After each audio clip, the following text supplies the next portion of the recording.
everybody, and that sounded like a really fucking like cued laugh that we all come in on laughing. Welcome everybody to Encounter Around. My name is Will. I'm a D&D sex icon, and I have the best shorts in the known universe. We're back today with yet another episode of Call of Cthulhu Doors to Darkness. So let's get into it, my friends, and let's start playing some games. Let's get around the cast and crew. Let's figure out who we are and who we're playing. And let's start beneath me, Mr. Redundant UK. How's it going, my friend? It's okay. It's okay. I always look forward to Call of Cthulhu. It's been a very expensive day for me. I put my car in for service, and then they discovered that my back brakes don't work. So £150 service turned into a £550. That's like 2 pairs of shorts. That's like, well, it's not. It's not as good as your shorts, $120 shorts. But right. I kind of do need the brakes of the car. Brakes are semi-important for a car. Yeah, that's like almost vital. Particularly if you live in an area where there are quite a few hills, which I do. So, yeah. Well, the question is, do you ever want to stop? And if the answer is no, then you're fine. Well, that's if it. It's a one-way stop. My idea is stick a siren on, stick a big sign, go and get out the way. And then I've done everything I could do to inform people to get out my way. If they get hit, it's their own fault. They weren't quick enough. They failed that deck save. So that's perfect Brexit logic right there. Exactly. And exactly. That is on par with the Brexit logic. That is exactly it. Right up to the higher standard that we English hold ourselves to. Tom, who are you going to be playing tonight? Funny enough, I'm going to be playing a Scot today called Travis McTeer, who's a private investigator who has kind of, accidentally got himself involved with a group of miscreants that are interested in Cthulhu-esque and demon-esque things. And he's on a mission of revenge. He's got a bullet with Martin Poole's name on it, and he's hoping to give it to him rather soon. Absolutely. Speaking of giving it to him, we have Mr. Grimjack2 on 502 back with us tonight. Greg, how's it going?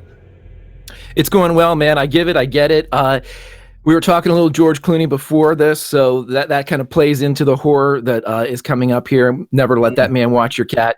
But today I'm going to be playing Father Carmine, who is also on a mission of revenge, having lost several boys that he considers his sons to the fates of Cthulhu and the Symphony and Caligula and other assholes, and he is on a mission from God. He has, sunglasses on and half a pack of cigarettes. So let's do it. Amazing. Speaking of other assholes, we have Lindy back with us today. Lindy, how's it going? It would have been better if it was Pruitt. Sorry.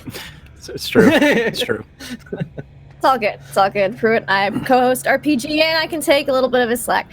I am doing super spiffy today. I am ready for this episode that's just gonna be sunshine and lollipops and rainbows, everything that's wonderful. Because, I'm not already stress knitting after last week's episode.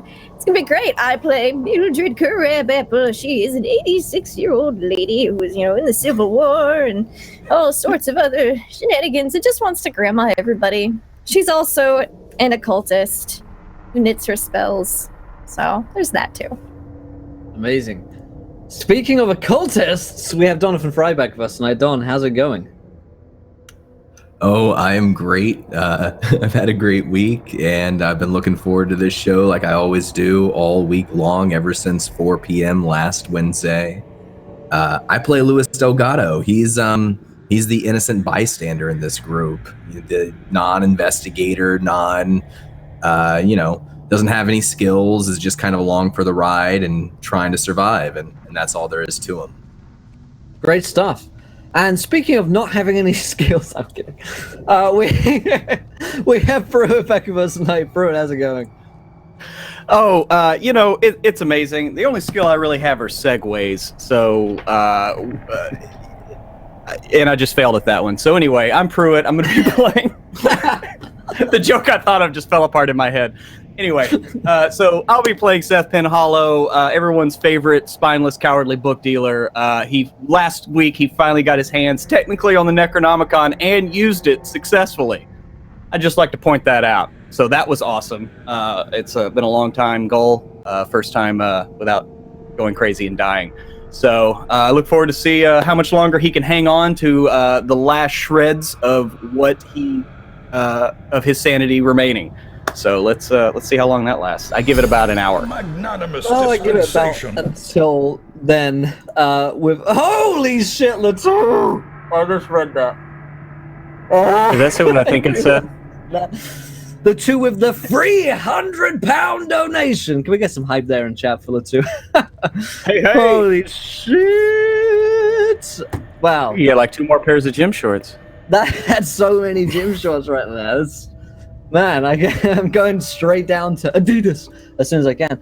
Nobody expects the Spanish actual cannibal Shia the Buff. Also, sorry for derailing what I'm sure is going to be a fantastic show, but only a little sorry. Hope this helps cover those shorts. God damn it, Latu. All right. Well, that's actual cannibal Shia Latu has entered into the game. Well, my friends, that's about to happen. But I was about to say, let's get into a recap of the last week's show. And of course, let's real quick dive into our sponsors here. Check out fantasygrounds.com, our virtual tabletop of choice. You can try it out, the demo version for free. All of our dice and rolls and tokens and stuff are using Fantasy Grounds and the Doors to Darkness pack that is on there from Chaosium. And of course, waylandgames.co.uk. Go over there to their site and check out Wayland Games. They are selling all of the D&D books. They've got a pre-orders on Undermountain and Waterdeep, up to 20% off the retail value, so definitely go and check out our friends over there at Wayland Games. Also, you guys know how to interact with today's show, as clearly you know already. If you haven't tweeted yet, retweet that tweet. 20 retweets of your decision. Also, if you haven't followed the show, hit the follow button, and of course, donate to a fellow game by giving players nat 1s, nat 20s, wild magic surges, and actual cannibal Shia the Buff. So, fear not. We've got something ready for that coming up here, because last week on the show... Go ahead, Greg. I'm just going to say, Will, may I do something real quick? Please, yeah. Listen, chat, don't let your dreams be dreams. Just donate. Just do it. Come on. Put it in your hand and donate. Do it. There you go. Amazing. That is the perfect segue into our recap of last week's episode of Doors to Darkness. So the party found themselves transported once again into a flash forward of a grim and dark future of the new world order, if you will, of the future that the Symphony have waiting. Lewis became the banker, the richest man on Earth and beyond, flying in a blimp made of flesh, with minions obeying his every command and an armada at his back. He went to visit Father Carmine, the father of a huge city of churches, because Lieutenant Martin Poole had called for them all for a meeting. Mildred, the mother, sat in a factory of fish babies and a huge river of children that was flowing onwards. Then we met Travis, who was the fool, a drunk, the leader of a madhouse and colosseums of pleasure and pain, fallen entirely to his vices. Finally, we met with Seth, the librarian, who was the keeper of the Necronomicon and the arcane lore, the Book of Grandfather Whispers, otherwise known as Yog-Sothoth, who ruled over this future vision of our world. They met back together with Martin Poole in a hospital and stood over the sick and kept bodies of former agents of Caligula that many of you will recognize from former seasons of Call of Cthulhu. And after taking some communion with Father Carmine's sons, the party then met with Prospero, the vampiric man who's never really picked a side as such, tried to play both sides until the very end in this vision of the future. And he was strapped down into this bed, pumped full of wires and tentacles, and Poole had a plan to take over the rest of the known planets and universes that we know. However, Prospero struck a deal with Father Carmine in order to get them back to the Necronomicon so that they could be sent back in time, because the Necronomicon is the key to all knowledge and is a gateway to all areas of possibilities. And on the brink of, having gone over the brink of insanity for most of the party, Father Carmine, having held on to just a small burning candle of faith and of who he really was, managed to convince the party to go back. Using the power of the Necronomicon, they found themselves back at Act 1, Scene 1 of Doors to Darkness, where they were all arriving at Caligula to meet with Eric, their handler at Caligula.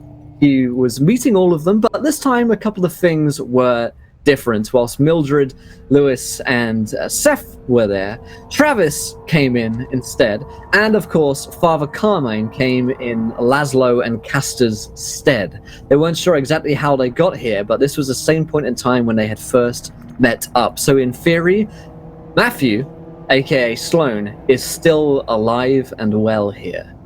So we'll have to see how that goes. They interrogated Eric, having full recollection of everything that had happened, and put him to the question. He revealed that Matthew Sloane was upstairs, however, the symphony may have already gotten to him. Rushing upstairs, being led by Eric, the party opened the door just in time to hear Martin Poole saying, "Right on time."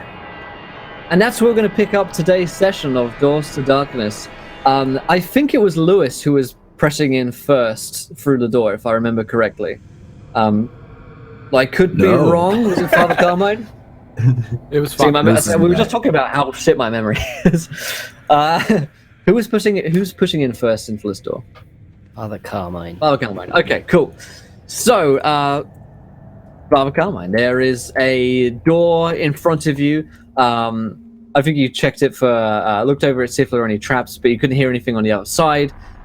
You pushed on through, and as the door opens in front of you, you see, first of all, you hear that voice, "Right on time," and you watch as Poole disappears into a painting on the wall. Matthew, as you know him, or Sloane, is on the floor. He looks to be unconscious, and there is a trickle of blood coming from his body. Standing over him, there is a man, at least maybe what once was a man. Trickling from this creature's mouth is flesh and blood. And you can see where this man has taken out a huge bite from Matthew's body and begun to eat the flesh, confirming your suspicions that this is an actual cannibal. Thick, rippling muscles and an insane, mad look in his eyes. He has knives, a knife in one hand and an axe in the other. And looks towards you with this insane grin on his face as he looks up from the body of Sloane towards his new victims of food. You hear Martin Poole's voice, "Look after him, Mr. LaBeouf." And he brandishes the axe and knife and rushes towards you. And we're gonna roll some dex to jump into combat here. Can we get some hype in chat for an actual cannibal, Shia LaBeouf, eating Sloane? That is a dex fail from Father Carmine with a 77. Alrighty. I'm gonna spend 2 luck to make mine a success. Why not? Wise man. Alright, so Seth succeeded. Did anyone else fail? Mildred failed, okay. Did you expect Mildred to succeed? Well, I never I know got when it comes 30 to whole decks. I used to have 60 about 30 years ago. But Get 6. I'm decks and stone. Very flexible. Thank you for that donation too. I'll get to that just in a second. I want to sort out my initiative order here. So we've got Lewis on a 24. Looks like he's going first. We've got Seth on a 37 or 35. 35, yeah. Yeah, Travis next. Mildred, what did you get on your roll, Father Carmine? I had a 77. Cool. And I will roll percentile dice for actual cannibal. Not a fake kind, he's an actual one. I rolled 47, so that just beats Travis. So he goes in between Seth and Travis. So Lewis, Seth, actual cannibal Shia LaBeouf, Travis, Mildred, and Father Carmine. The wild magic surge from Mildred. We'll get to that on her turn. So Lewis, please let me know what you're doing as you look into this room. So right now, just to imagine this, Father Carmine's like in the doorway. Correct, yeah. And it's just a normal doorway, right? It's not super wide or a double door or anything like that. Yeah, that's right. Lewis will kind of come around to the side of the door, out of view of the cannibal Shia. And he has his sawed-off shotgun, and it's kind of pointing at Father Carmine. But then he says, do what you need to if he comes out. I've got him. And he's going to hold his attack, and if that thing comes out of the door, he'll blast it with a shotgun. Alrighty. So you're kind of, when he runs towards you, you're going to shoot him. All right, cool. Seth, what do you do, my friend? Seth is going, because I believe last time I already had my Derringer out. Right. Trying to be all whatever.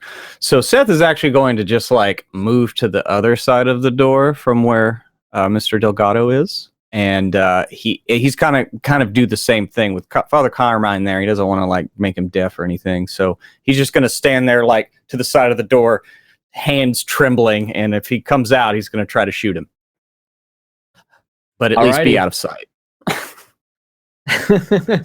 Cool. So that leaves us to actual cannibal Shia LaBeouf's turn. So he is going to rush towards you guys, which I will hand to Lewis and Seth to make attack rolls against him as he runs towards the party. Nat 20. Okay. I'll roll mine. Okay. That's beautiful. I'm going to have my nat 20s in now. Oops. I'll spend 3 luck to make that succeed. Alrighty. Roll me that damage on actual cannibal Shia LaBeouf.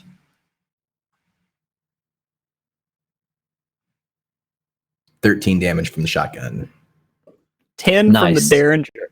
As Seth just kind of covering his face, just like shoots around the corner. Like, nice. And Lewis turns just enough to avoid spraying the father with a shotgun blast. Cool. Alrighty. So actual cannibal Shia LaBeouf takes 2 solid hits from the shotgun and from Seth's Derringer. Close range, but that doesn't stop him from rushing onwards. It looks like this man is completely insane and probably doesn't feel any pain anymore. Though he does look down at a ruined leg, which you guys have shot. It's still working, but it's just a bloody mess.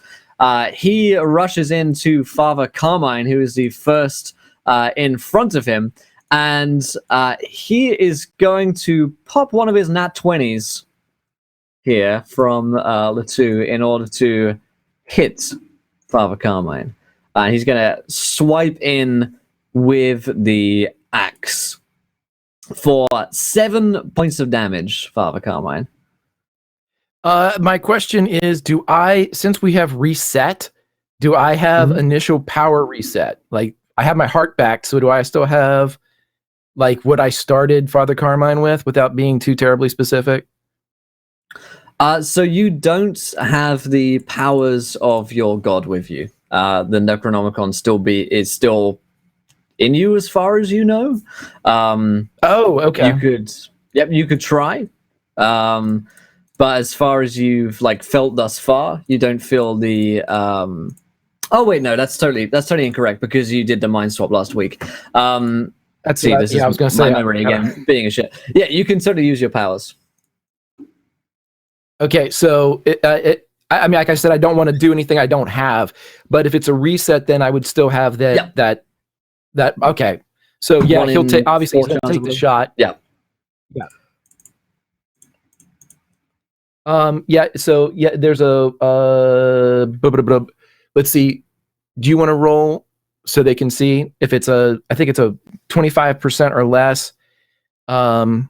Sure. It misses. Actually, yeah, my computer's going back up now. So let's roll D4 here. And let's see, we're looking for we'll say if you get a 4, saves. It's a 2. Okay. So the blow does hit. Oh, that's why. Okay. Our follow tracking while the music's gone and Mordoc's down fucking Windows just decided to update on that PC. So we'll be back up in a minute. Cool. So the blow hits 7 points of damage on Father Carmine. How are you feeling after that? Once again, it depends. Either I've lost most of my armor or I'm almost dead. So if I still had the original armor, I'm okay. If I don't, I'm almost dead. So I would leave that one up to you. Yeah, we'll give you the original armor, seeing as everything else is reset. Okay. So yeah, Father Carmine has taken he takes a solid attack. He's going to come in with the second dagger. He's going to use his second nat 20 on that because I'm not feeling like pulling any punches now. So that's going to be a hit.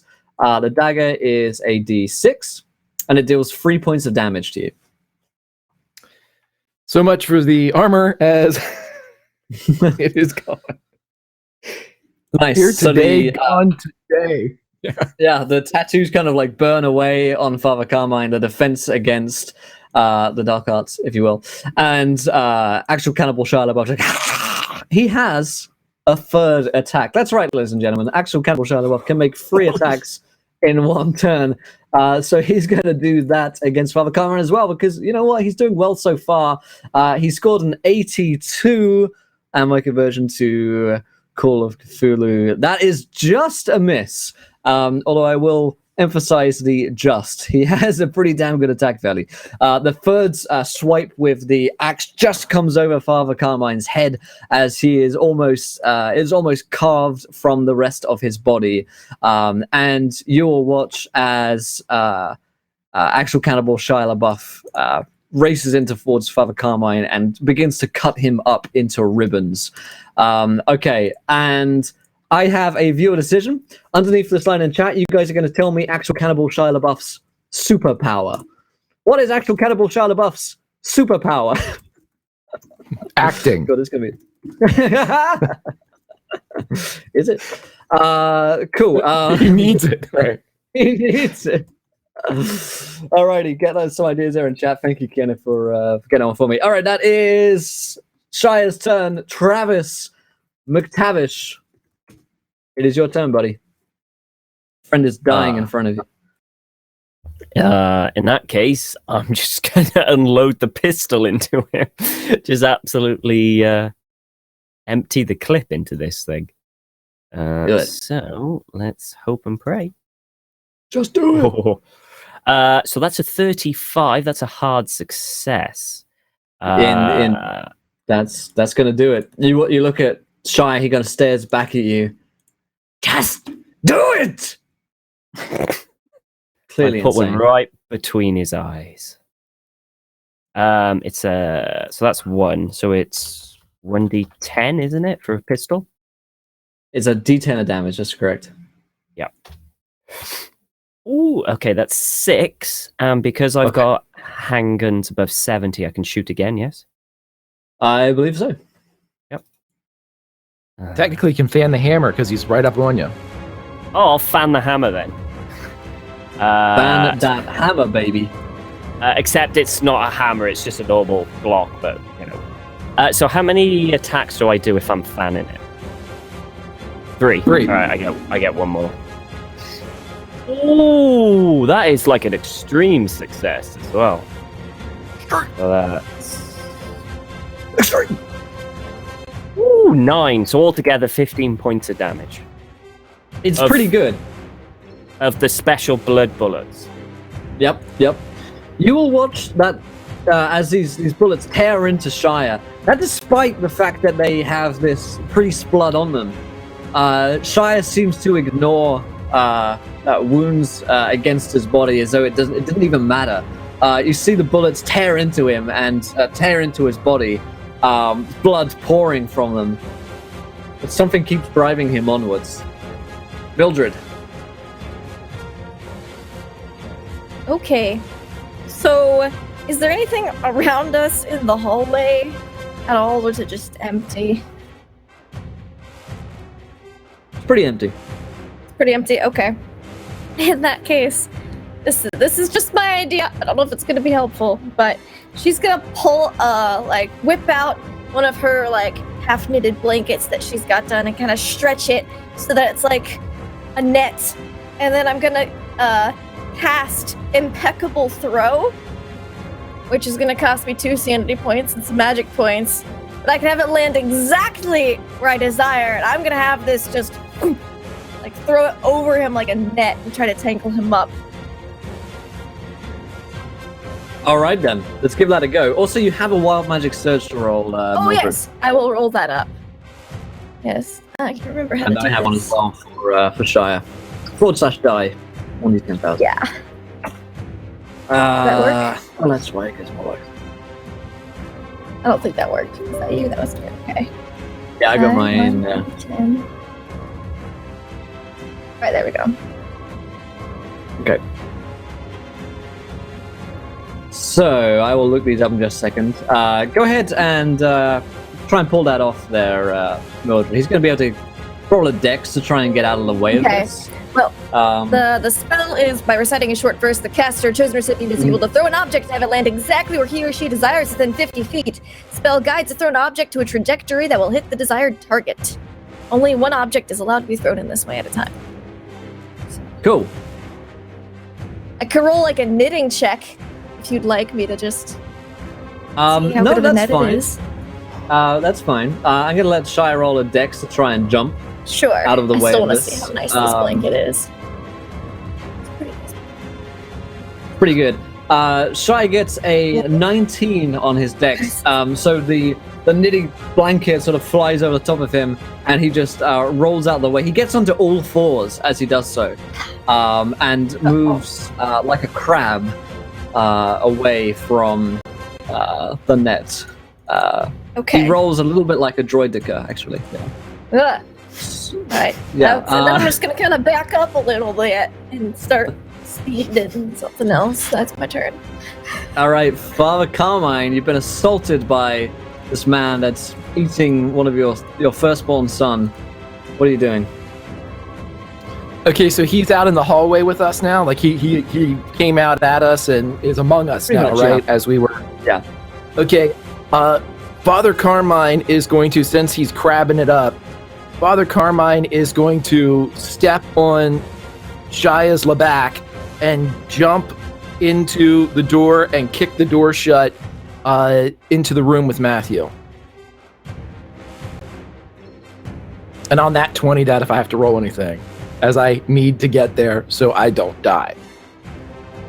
So you're gonna run past him, jump over his back, and go into the room? Yeah, I'd like to just, since as soon as he dropped on all Yeah. fours, he was right in front of Father Carmine. Carmine's just going to step on his back and jump into the room and kick the door closed of the door. Yeah. Yeah, I'd have asked for a jump roll, so that nat 20 is perfect there. Cool. Alrighty, so you guys will watch as Father Carmine jumps over his back and into the room next to Matthew. Shia's Wild Magic Surge is that he has 6 eyes spaced evenly around his skull. These eyes kind of like pop out from his skull and watch Father Carmine as he goes. He now has 360-degree vision. We've just made Shia even more powerful. Mildred's Wild Magic Surge, 7442, reads as follows. Your skin doubles in size. You got some super saggy skin. It's all wrinkles. Yes. Or a lot of new wrinkles appear on Mildred's face as she's like stress knitting to the point where it's having an effect on all of her skin.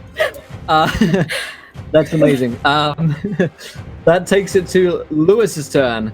Actual Cannibal Shia LaBeouf is on all fours, having ripped apart Father Carmine's armor and flesh. He's now looking towards you with his 6 beady eyes. Lewis steps in between Shia LaBeouf and the rest of the party, angling specifically closest to Seth, since Seth is also really, really close, kind of positioning himself between the two of them. And he's reloading his shotgun. And he looks down to the cannibal. He looks back to the others, and he says, "Stay behind me. We have to give the father some time." And he just starts readying his shotgun as quickly as he can. All right. Seth.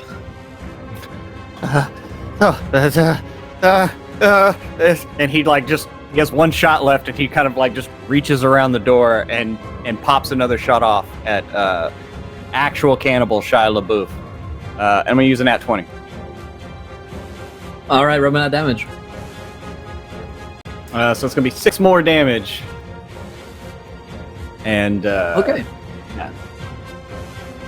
Nice. You'll be able to shoot out one of Shia's 6 eyes with the shot, whether by skill or by luck. Steph kind of pops around. This last shot goes into the room, and Shia. Excellent. That is Steph's turn. It is now the turn of actual cannibal Shia LaBeouf. And he has a superpower, which he is about to unleash. And his 5 remaining eyes are as follows. Do as follows. I'd like everybody, there are 5 of you, to roll me dex. I would like to use a nat 20. He's an at 20. Cool. Cool. I'm going to use advantage. So 5, 3. Is this for Father Carmine as well inside the room with the door shut? It's free 60 That's going to be vision. an at 20. Yeah. Success All right. for Lewis. An extreme success anyone? for Travis. All right. You'll watch as Shia beams out from his eyes these red-hot, chaotic lasers. And these chaotic bursts of energy just shoot out from across his forehead on the ground and beam towards you. You all dive out of the way as the door is destroyed completely with this beam of laser headed to where Father Carmine was just moments ago. It's hot, it's you can feel it just like burns away most of the door and a lot of the walls as well as this happens. So he tried. He's got one last thing he's going to try and do, though. He's going to jump towards Seth, who just shot him in one of those eyes, and make an attack roll. Can Lewis, since he positioned himself Yep. between Seth, take the blow for Take him? a shot there, yeah. So Lewis dives dramatically in front of Seth. Nice. Alrighty. Oh, Mr. Delgado. And that is a 82 again, which is just a miss. Twice on the 82 for Shia. So the axe swipes in towards you, Lewis. And you kind of dive in the way of Seth Luckily, the blow does not connect with your skull. All right, that is Travis. Your turn, my friend. Fan the hammer. May as well. Okay. By the way, I'm fanning this hammer from cover as well. I'm not Sure. silly to say. As long as you're tracking how many shots you have left in the gun. Well, it's a pistol, so it's probably got 6 in a clip. Something like that. So this is the last 3.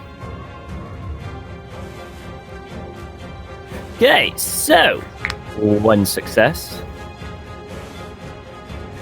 1 hard success. And 1 extreme success. So they all hit. And creature that. Oh, sorry.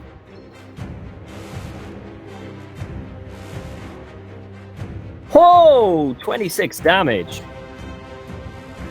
Baby. Describe to me a wounding blow against Shia LaBeouf. Travis is behind the wall, quite clearly seen.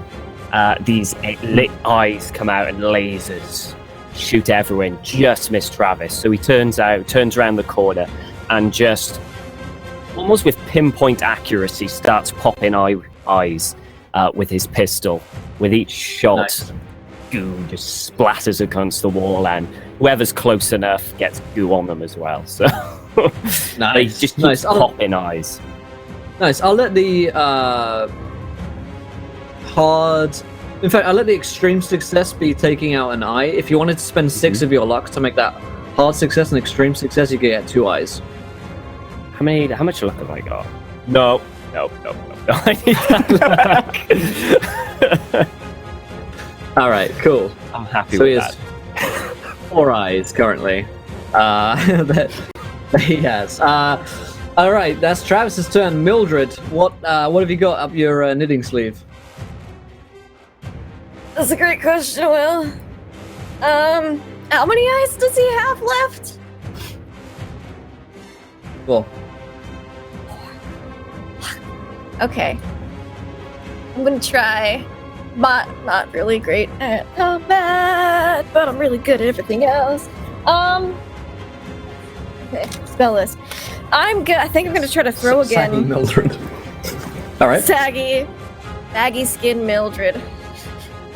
Like a Yeah, Sharpay. just use it like a cloak to defend myself. No. Yeah, I'm gonna try to. This time I'm gonna pull out a scarf instead of a blanket. I'm gonna try to throw it on like a blindfold. Okay. All right. So you Technical use the throw. magic points or whatever it is, and Yeah, he's going to roll yeah. the dex to try and jump battle away. Sanity. It's a 71, which is just a miss. His dex being 70. So Ooh. this blanket kind of like is over his eyes, and looks like he is, at least for the moment, impeded by this thing. Good. Father Carmine. Then I back up a little more. Around the corner. Father Carmine, what you doing?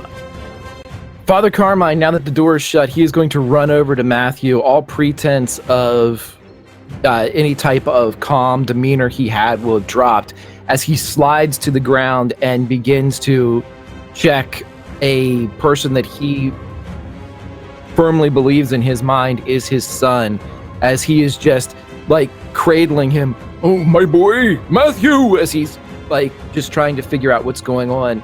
If a first aid roll is needed here, he will. Yeah. First aid. Yeah, he will crit it because this is Father Carmine, and that's part of the notes. Amazing.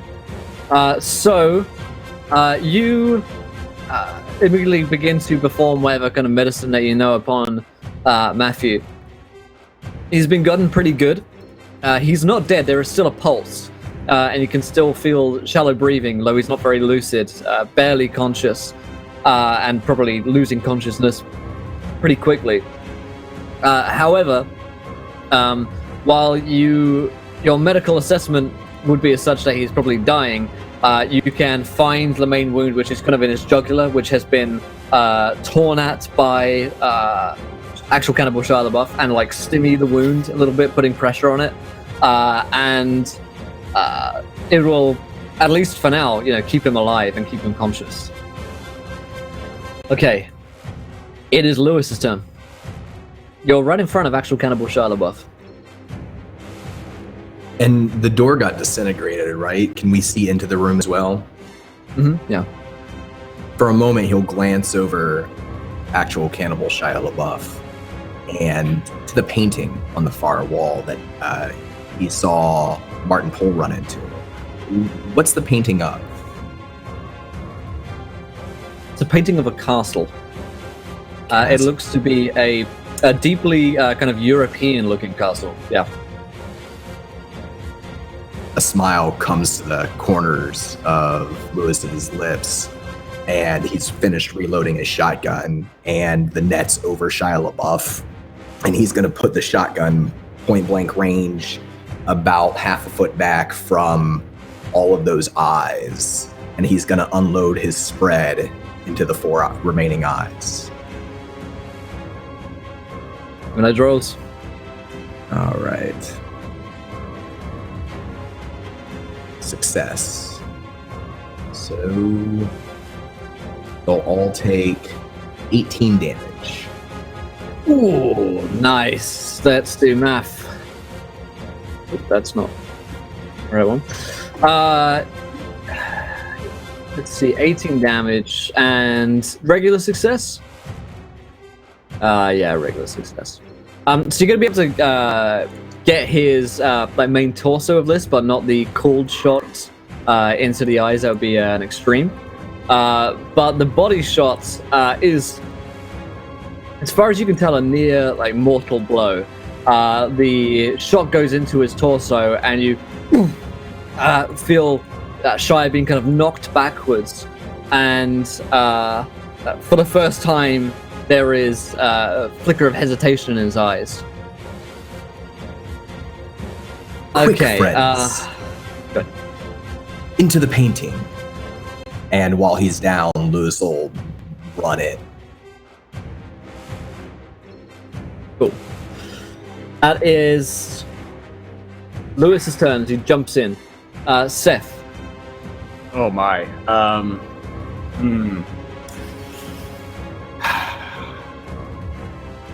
Seth would be terrified to go in that room. But yes, seeing as how Lewis just splattered actual Cannibal Shia LaBeouf on the ground, he will just and just kind of close his eyes and just run into the room as fast as his little legs can carry him.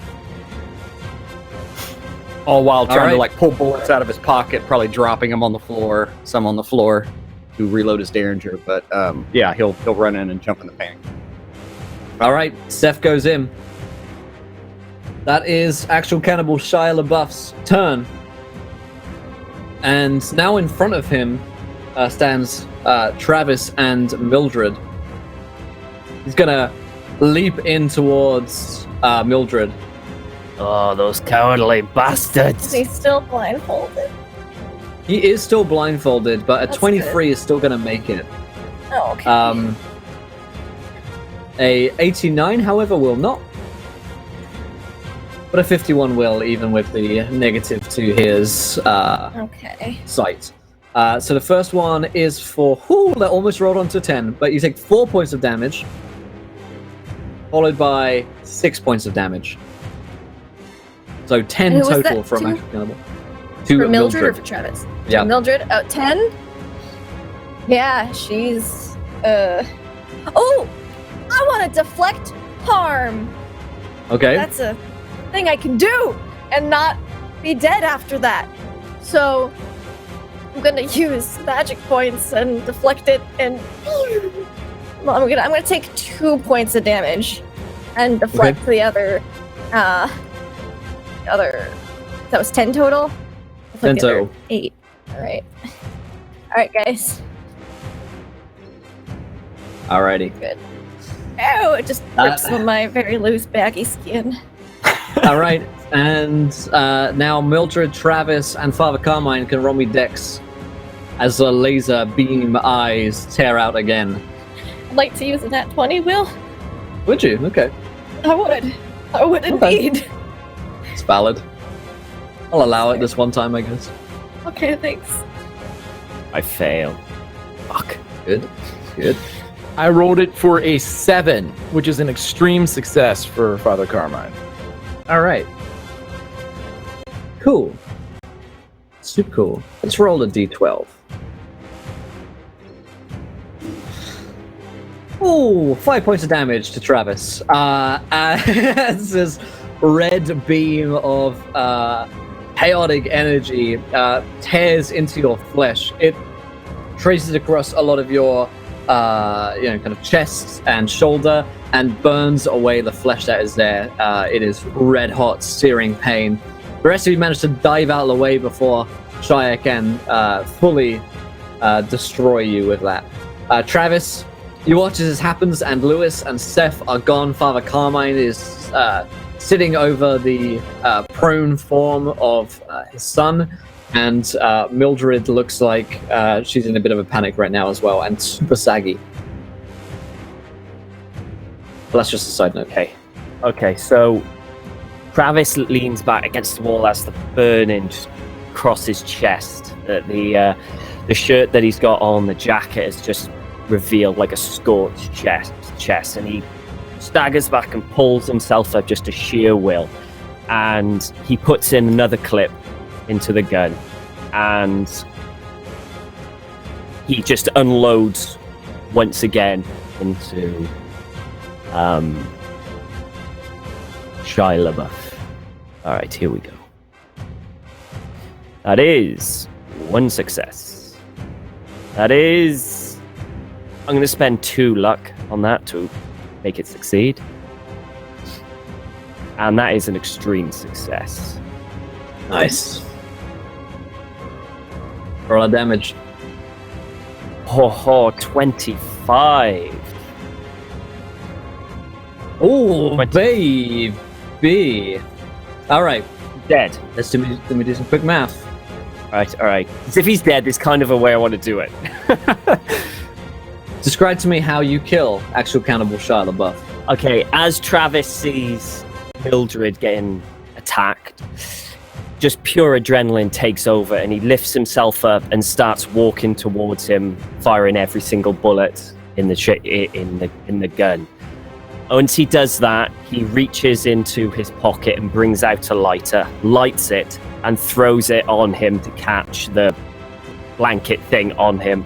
And as that happens, he's going to pull Mildred away to stop looking at it and just watch the thing go up in flames.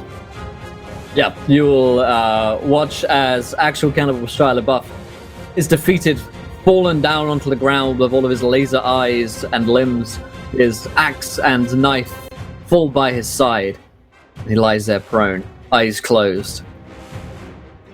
Still in a life and death scenario here, so that is Travis's turn. Mildred, you've watched your friends dive into the portal, and it looks like, for now at least, actual cannibal Shia LaBeouf has been defeated by Travis, but what would you like to do? I wanna walk towards Sloane. Can I?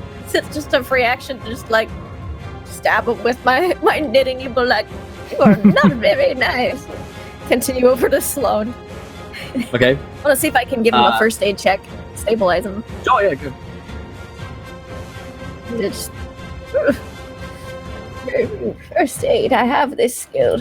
Where is it? It's alphabetical. There we go. That would help, right? That's a success. Cool. You help put pressure on the wound along with Father Carmine. We'll sort of dive out of initiative order here as Mildred does that. And I'll hand over the scene to you guys as Tom, if you'd like to play Sloane here. You kind of wake up from this daze. All you remember is getting here, and then some madman was eating you and attacking you at the same time, and the voice of Martin Poole was listening, calling over you. And then suddenly there was a fight, and now you're here. You look up and you see Father Carmine in front of you. Boy. Sloane. And you notice his hand kind of trying to go into his pocket to find something. You don't need him. I'm here, Matthew. We will help you.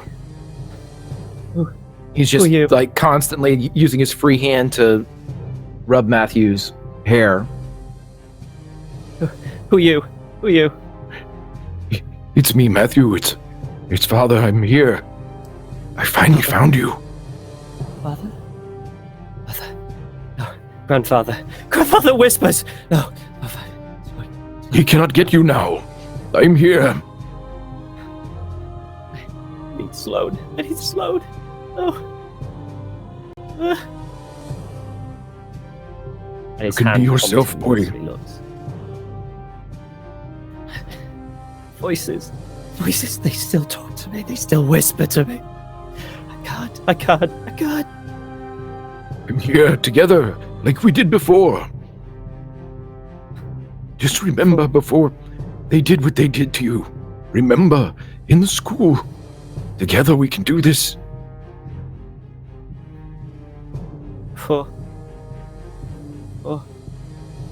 Voice, hazy, can't. Just blurs. Let me help. I'm here, boy. And he'll I promised your kind mother. he'll kind of grab hold of Father Carmine's shoulder, as in almost like begging for support. And goes, no mother, just grandfather, that is all. No. Your mother, boy. I promised her I would watch over you. I failed. I will not let any harm come to you now. And Matthew, his grip begins to loosen on Father Carmine, and he starts he starts to panic, and his voice is becoming to be a slightly more gargled. He's going, look, and blood starts to splurt out of his mouth.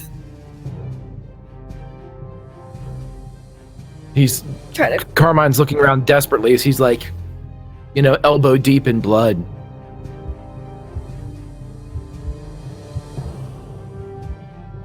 Mildred, can you do something?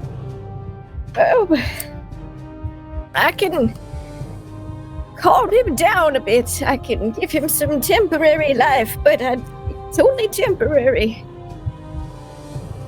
And it won't be Matthew based on previous experiences. It'll be Sloane. I don't think medically I have the supplies to help him out more right now. Putting pressure. Just keep him alive until we can get out of here. Okay. And then I'll reach in, pull out some yarn, and kind of just wrap it around my fingers that are putting pressure on the wound, and I will use my last magic points. This is why I kept a few magic points to cast Earthly Serenity again on him, which gives him temporary points. Gives him exactly 2 temporary hit points. Okay. And Father Carmine, he's able to remain conscious, and he doesn't feel pain. Cool. So. Father Carmine, roll me 2 wild magic surges here from the 2. They could be pertinent, you never know. There are some good ones in there. 676. Six, Like 7, 4 6. good ones. Yeah, at least 4. You can't use weapons that contain wood. I got this one last night. Literally last night I got that. Okay, across this and then so 676, and then I have 176. 0176, 176. 0176, yeah. Any attempts to change shape will cause Father Carmine take root. Interesting.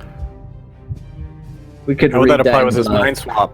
Yeah. So I'm thinking as well. We could apply that to the mind swap. So like when you swap your body is like becomes rooted, like trapped where it is. Okay, so here's what happens. Mildred performs this little bit of magic upon Sloane, or upon Matthew rather. Distinction is important, I guess. And you feel the pain receding away for a moment. This being like temporary health, the blood is like stopped, like stymied at the source for a while, but there's not much you can do about a jugular wound like this deep. Really, there are limits to what can be done. But you feel the pain going away and more of a calm overcoming you. As she calms his mind, that he basically releases all grip on Father Carmine and places his arms down, and he seems still. He closes his eyes, and all you see is his mouth. It almost mouths in an unintelligible language, until finally he opens his eyes and goes, "Velkash!" And as he does that, his body convulses up, his pupils dilate, and you see almost like the wound kind of start to mend and flesh back together. It all closes, and as if there was no scar whatsoever. But as this happens, all the clothes on his body just start to like dissolve and disappear past him, until after a while he just stares blankly forward for a moment and relaxes, and then just sits up and turns to Mildred and says, "Thank you," and looks at the others. I'll hand Matthew. him the scarf I was using to plug his, to help with his jugular, for modesty's sake. Look, there you go, dear. Glad you're not dead. Thank you. That is much appreciated. And he'll slowly start to get up, and he'll look at Father Carmine and... Matthew? Matthew. He is... here. Somewhat. So you are who they replaced my boy with? I am the creation of Matthew himself. I protect him.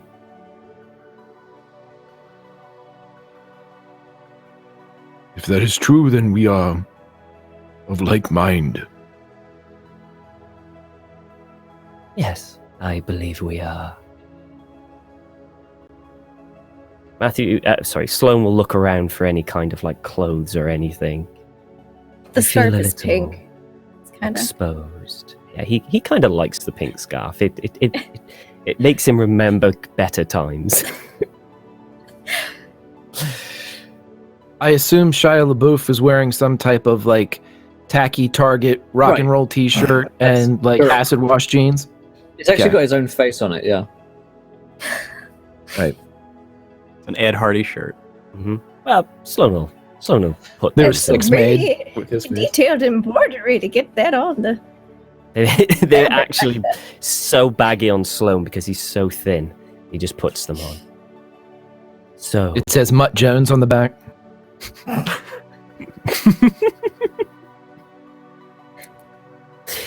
So what is your plan now?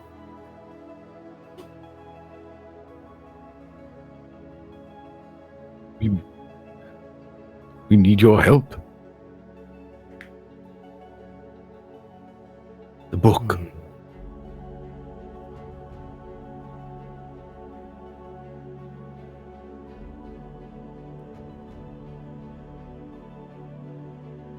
The book. The Necronomicon.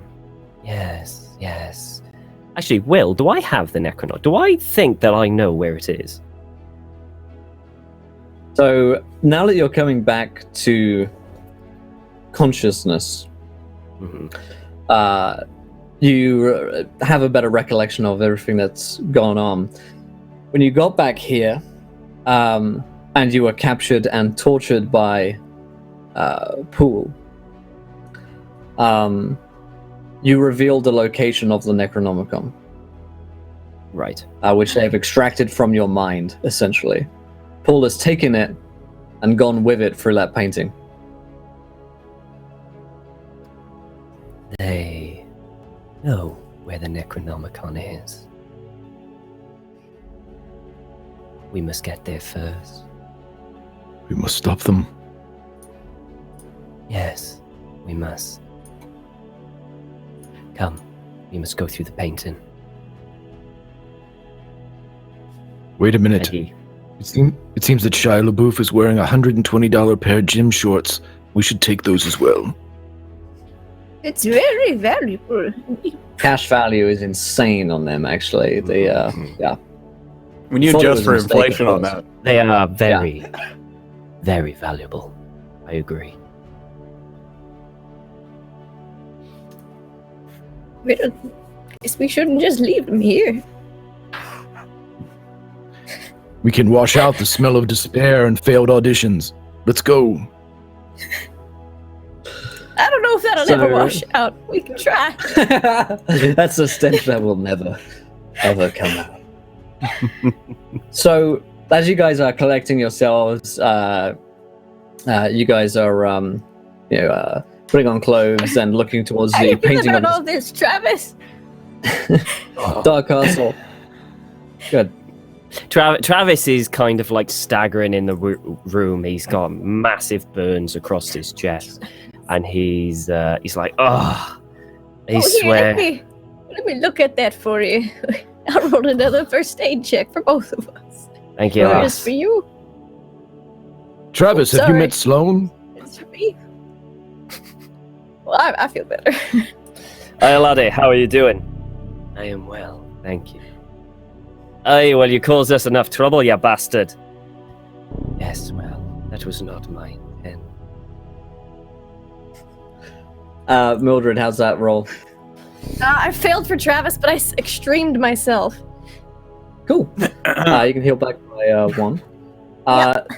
Mildred, as you are attending to Travis unsuccessfully, he's kind of head in Stop front of moving you. so much. The rest of you guys looking back at this painting through which Lewis and Seth had entered of this dark castle on what looks to be a kind of European-looking landscape. Mildred, you look towards Travis, and you see something moving behind him. Oh What is no! it? Going up behind you. What? And- Cannibal Shia. If that's not what it is, I'm gonna be real surprised. Oh my gosh, Travis- stop rolling dice, Will. Travis, you take an extra 4 points of damage as actual cannibal Shia LaBeouf's Shia surprise comes into effect. After a few minutes of Shia being reduced to 0 hit points, Shia returns to life and regains a bunch of hit points because his body has not been completely destroyed. He merely ended his first life, if you will. The axe embeds itself in the back of your skull, and you take an extra 4 points of damage, Travis. Okay. Run! He's on 3 hit points. Oh! Still there. All right. Oh, good heavens, that is a problem. All right. What are you guys doing in reaction to Shia returning to life?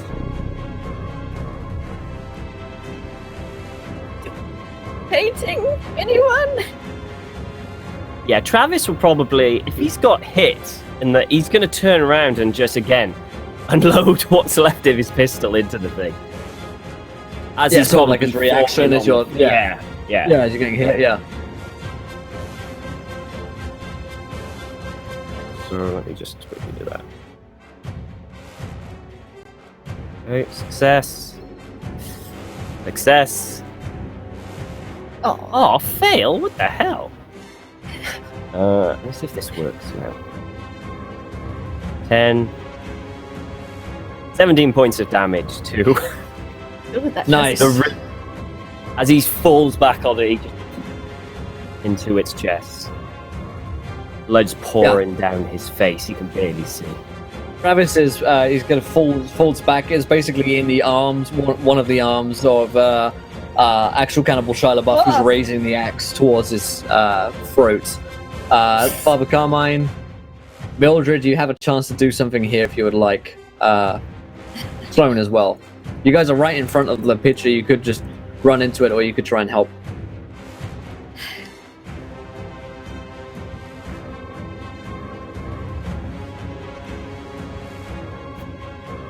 This is.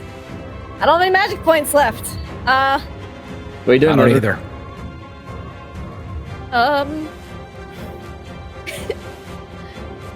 What is it? Do it!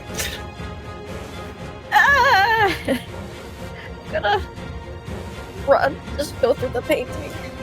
Yeah, she can't do anything. Yeah, here. can Father Carmine, like, grab Matthew and Mildred and assist them, and all of them kind of, like, fall in together? Yeah, into the absolutely. painting. All right. Yep, if you guys are fleeing, the three of you, Father Carmine, Mildred, and Sloane, jump into the painting, leaving Travis behind. Travis, Mildred feels really bad. you guys look back for one last time as you see Travis, bloodied and dazed, with the axe embedded in the back of the skull, being raised once again to sever his throat. Actual Cannibal Shia LaBeouf. It's once. It's misses. Hits twice for a total of 10 points of damage into Travis's throat. Travis, you see your friends fleeing, jump into the portal away from you, and you look up at the axe descending towards your head, and the last thing you see is Shia's burning red-hot eyes looking down at you with a smile. He looks hungry. And we cut away as the axe comes down towards your skull. Let's cut back with Lewis and Seth. You guys have fallen into the painting, and you find yourselves in a dark landscape at night. Before you, maybe half a mile ahead, is this castle. There are lights on, and if you were to guess, you are somewhere in Europe based on just a general look of the countryside, and some of the signs that you can spot in the distance look like they're in a foreign language. You're too far away to be able to really see them. And this castle looms in the distance.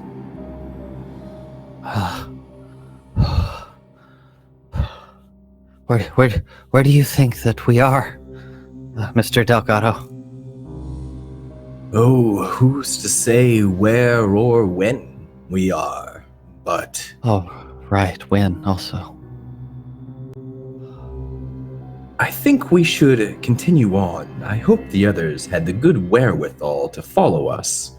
But there are lights in the distance. You don't think that maybe we should just wait for a minute just to make sure before we strike out on our own? Let me ask you this, Seth. When we saw Mr. Poole, he fled from us and into the painting. Why do you think that is?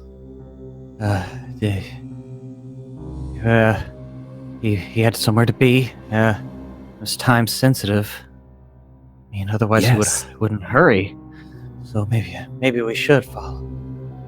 Time sensitive, and whatever we do to thwart what he has planned is also time sensitive. Mm-hmm. So I don't want to risk becoming a brave man, but I think that you and I must go on. And Seth kind of turns and looks where they came from. It's like, I'm not a brave man, sir, but if you lead the way, I'll follow. And he's like shakily trying to reload his Derringer. 2 shots. Okay. But yeah. Lewis will kind of grasp his bicep and put one hand on his shoulder and give him that look in the eyes again. There's a surprising amount of compassion there. And he says, Seth, we've known each other for a while now. You are braver than you think. It seems like an eternity, really. But I try. If you're lucky. Yes. Well, let's get going, and let's keep an eye out, too. If we're somewhere strange, there may be strange creatures around.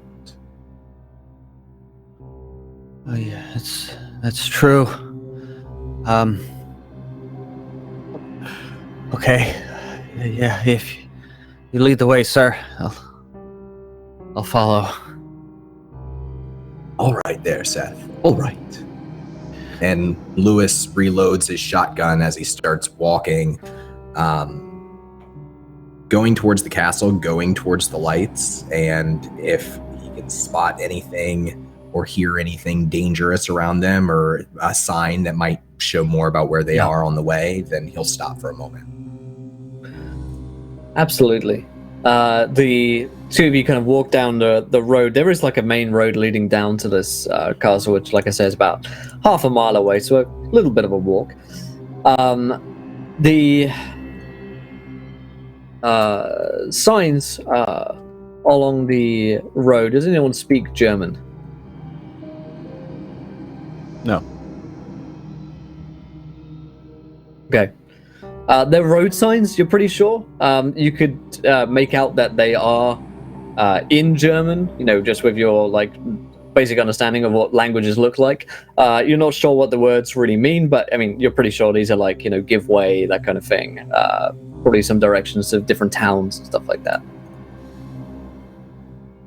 The signs, do they look like, are they made out of wood? Or are they painted? What's They're painted. You would suggest that these are, modern signs. They're not like, Okay. You're not back in the 1800s or something, or, medieval times. You've got some pretty standard looking signs. If you already know. Well, but they are contemporary to what we're used to. Yes. Contemporary to what you're used to. Yeah. Okay, cool. Germany. Okay. What do you think? You think this is like the Symphony's base of operations, or Martin Poole's home? One of them, perhaps. There is a bastion of men who think like Martin Poole that are strong in Germany, and he is a world traveler, so it could be. It could be. There's only one way to find out. I had a feeling you were going to say that. You see, coming along the road from the castle, a older-looking gentleman. He strikes you to be looking like a farmer. He's got a shotgun over his shoulder and a bunch of fishing tack. It looks like he's probably been out down from the castle and is coming up the road towards you. It's far enough away where he wouldn't have spotted you at this point, so you could hide away if you like. But he is coming up the road towards you. It's the first person that you've seen here. Is his shotgun out? It's kind of slung over his shoulders in a non-threatening way, like he's just carrying it. Yeah.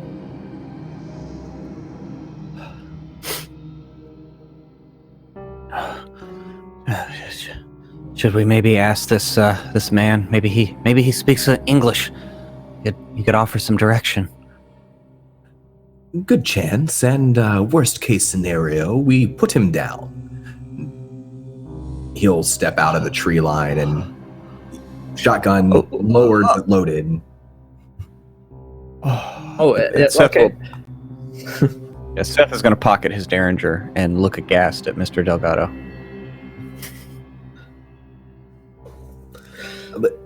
Excuse me, sir. Excuse me. Yeah, as you lower the shotgun towards him, this old-looking guy, like kind of old sort of beard. He looks very surprised to see you in his pretty like standard peasant's attire.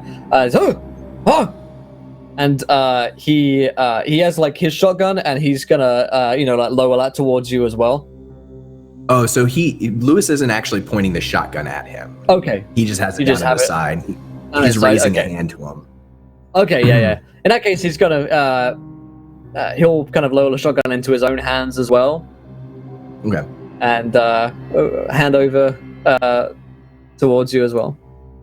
Oh, don't be alarmed. Don't be alarmed. This is just for self-protection, as I imagine yours is for you. I seem to be lost, sir. I was hoping you could explain to me where I am. He looks like he's struggling with understanding what you're saying. Do you speak English? Yeah. Maybe you should say it slower.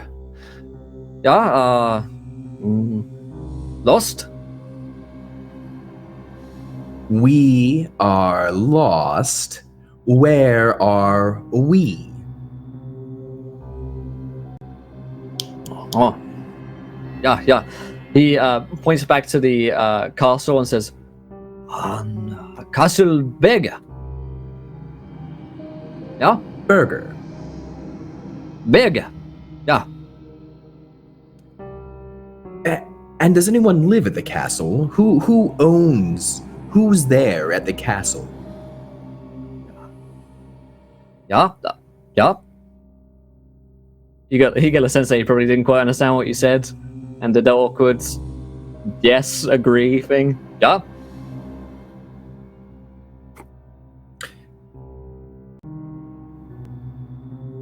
He kind of glances aside to Seth, and you see like a slight murderous gleam in Lewis's eyes. And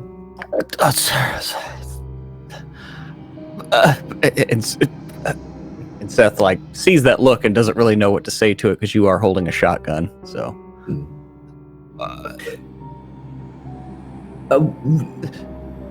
do you have any food, sir? Do you have any cheese? Any food? I'm very hungry. And he's approaching slowly and miming eating cubes of cheese. Eat. Yeah. And he kind of points behind you to where he was headed. Home. Yeah. Oh, home is that way. Yeah. Home. yes, food. Castleberger. Home.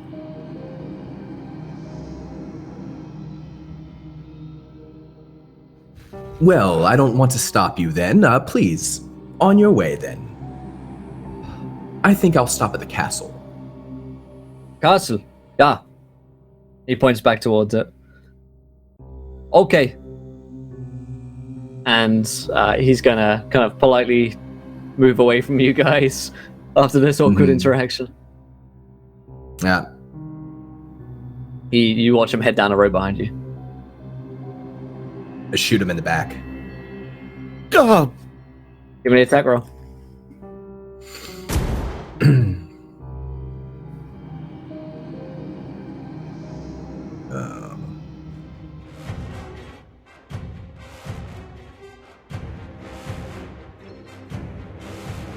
Hard success.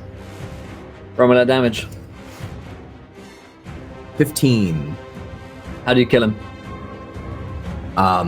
He pats him on the shoulder with his right hand as they're going past, and just a moment later, he spins around, barrel of the shotgun at his spinal column, pulls the trigger, and kind of holds him up as he starts to fall.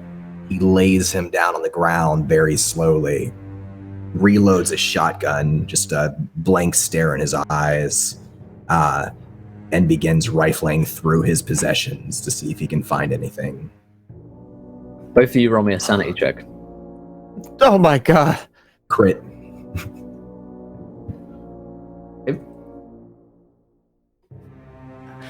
I rolled mine and failed, so.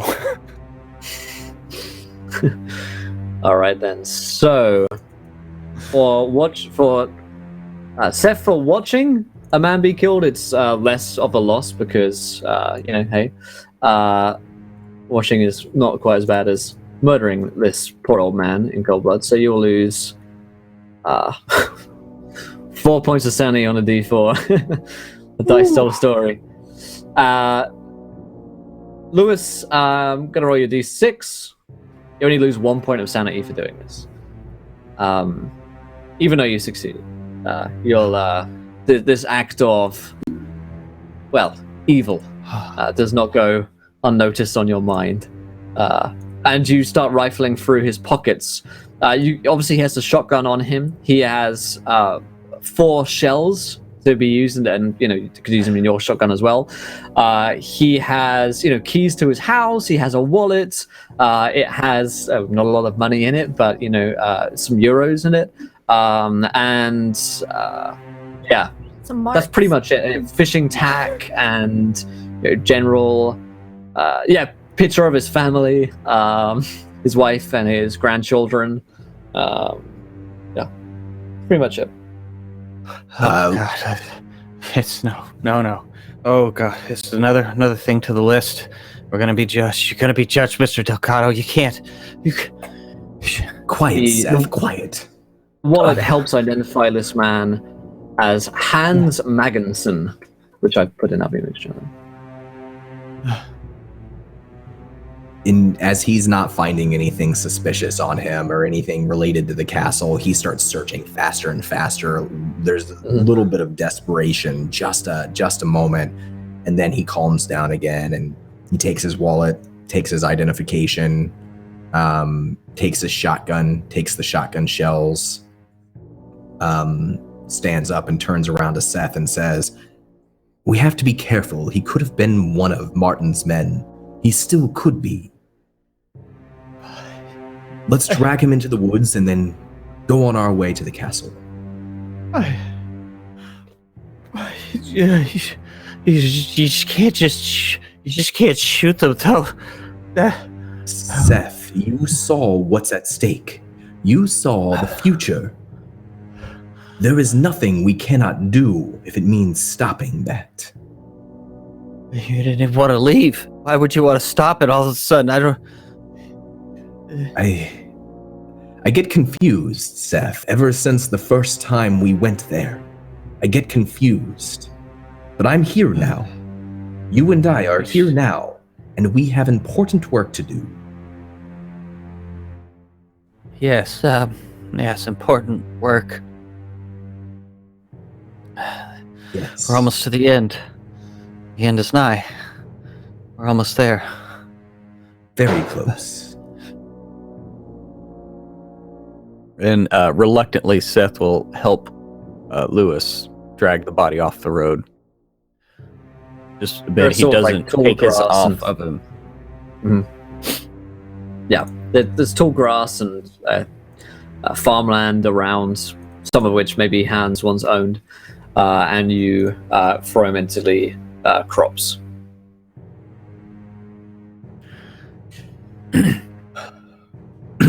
Well, now that that's done, let's go see this castle. Yes, sir. After you. All right. The two of you head down towards Castle Bega, and we'll see what awaits you there shortly. However, we're going to jump back with Father Carmine, Mildred, and Sloane, who are a little bit behind Mr. Delgado and Mr. Penhollow. And similarly, you two will, you three rather, will find yourselves in a bleak European-looking landscape, about half a mile up the road from where Lewis and Seth currently are. And you can't spot them right now, actually. You don't know where they are. But you're on a road. There is a castle in front of you, and there are signs in the distance that look like they might help direct you as to where you are. Weird. Did we hear anything? The sounds of birds, countryside life. That's about it. Okay.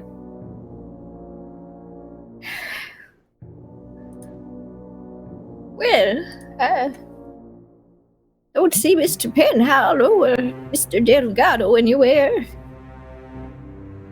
maybe we got sent to different places. Or they went on Perhaps. without us.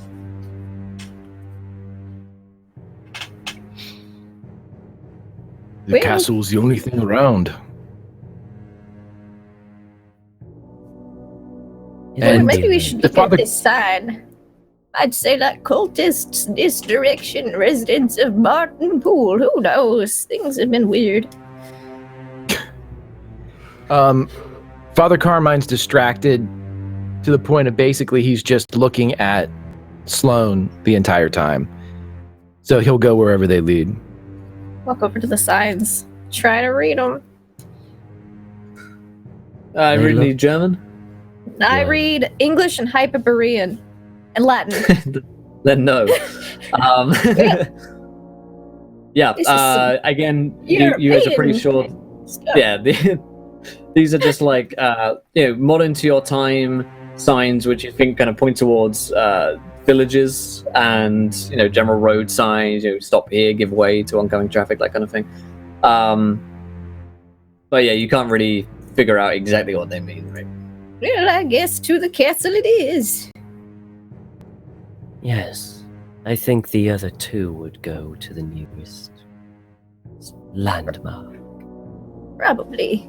and that seems the Hopefully. most logical place to go. If it has a library, Mr. Seth's probably being drawn in that direction.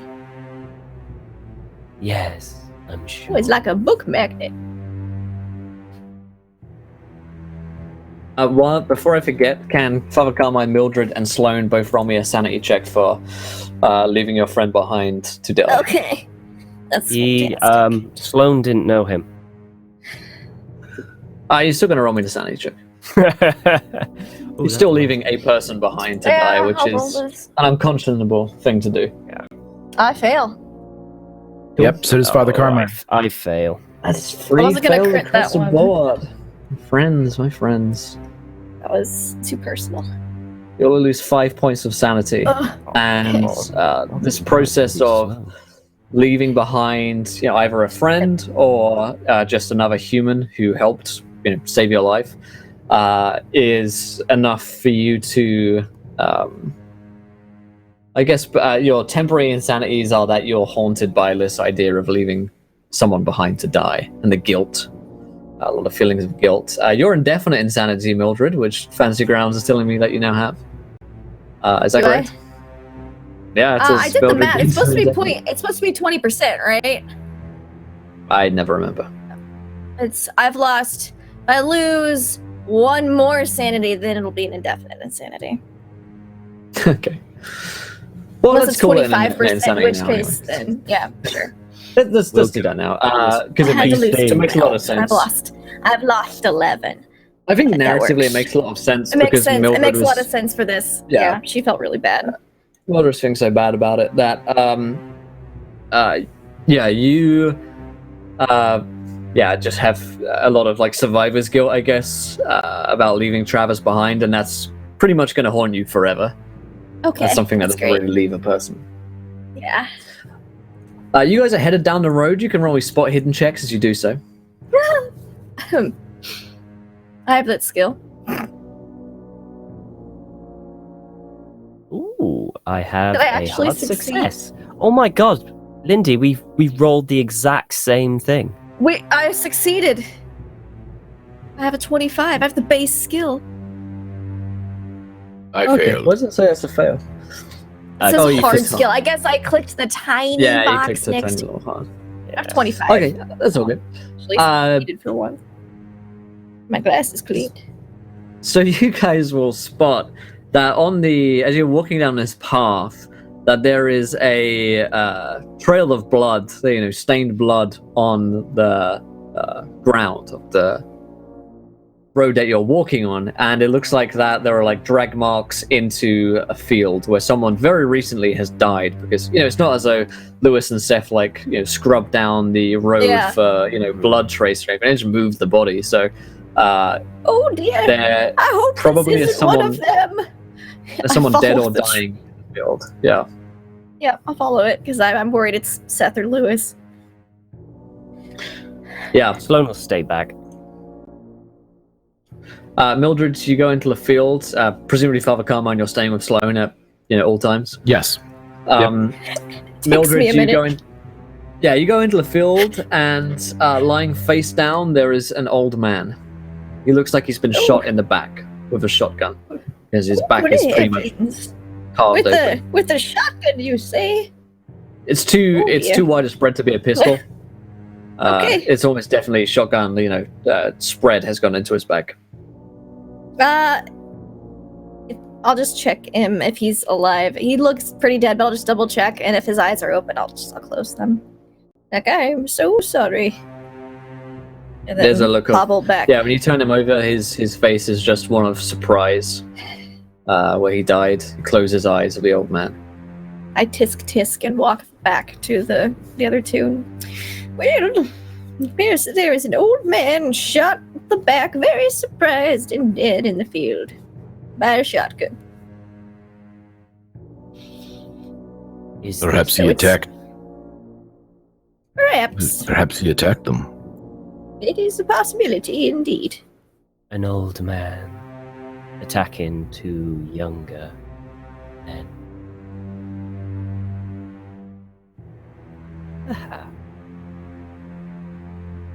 I know little. of Delgado these. has a shotgun. Well, logically, it would indicate that your friend Delgado shot the old man. In the back, you say? Meaning that the old man posed no threat, and he did it without him knowing. This would indicate that the old man did not attack, that Delgado murdered while his back was turned. How well do you know this Delgado? We do not. Not as well as I'd like. Interesting. I suspect he's cahooting, though. He is what? I suspect he's looking for himself. I hope he certainly finds it, and I certainly hope it's not who I suspect he's cahooting with. Should we continue? And as we continue, you can both tell me more about yourselves. Oh, sure, dearie, that sounds like a delightful time. Sloane gives a small smile and excellent. Let us continue. All right. You see, back You in guys- the 1860s, there was... You guys head down the road, following in the footsteps of your companions. And we'll cut back to Seth and Lewis, who have made it down to the castle at this point. And the intimidating architecture of this Gothic-looking castle looks down upon you with gargoyles, sneering and leering faces. You could swear one of them looks a little bit like actual cannibal Shia LaBeouf. The portcullis, in fact, the drawbridge is lowered and open, so you can walk across it fairly easily. However, there is a portcullis which is down, and there is a bell by the portcullis which looks like you could ring it to call for attention.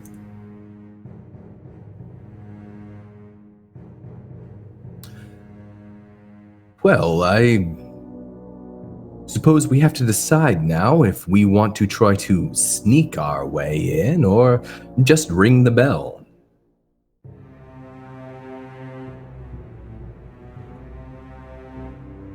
You're muted, Britt.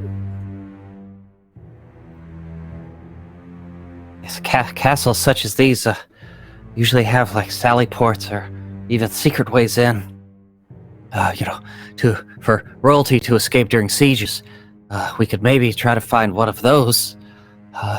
You can see Seth is basically just trying to like remember things that he's read to like keep going in the right direction, but he never really takes his field of vision off of Delgado. He always like at least keeps him in view as he kind of moves around looking. But if we just I mean, we just walked up here, right? So yeah, I mean, they Right, they know we're one's here. So far, yeah. You don't see Yeah, I anyone mean- on like the battlements or anything. But they could be watching us even now. Probably are. Yes, that does seem likely. As opposed to Seth, Lewis actually has his back turned to Seth and is just kind of looking through the portcullis, looking around like to see if maybe there's anybody standing in any of the windows that have lights coming from them. You can roll me a spot hidden. All right.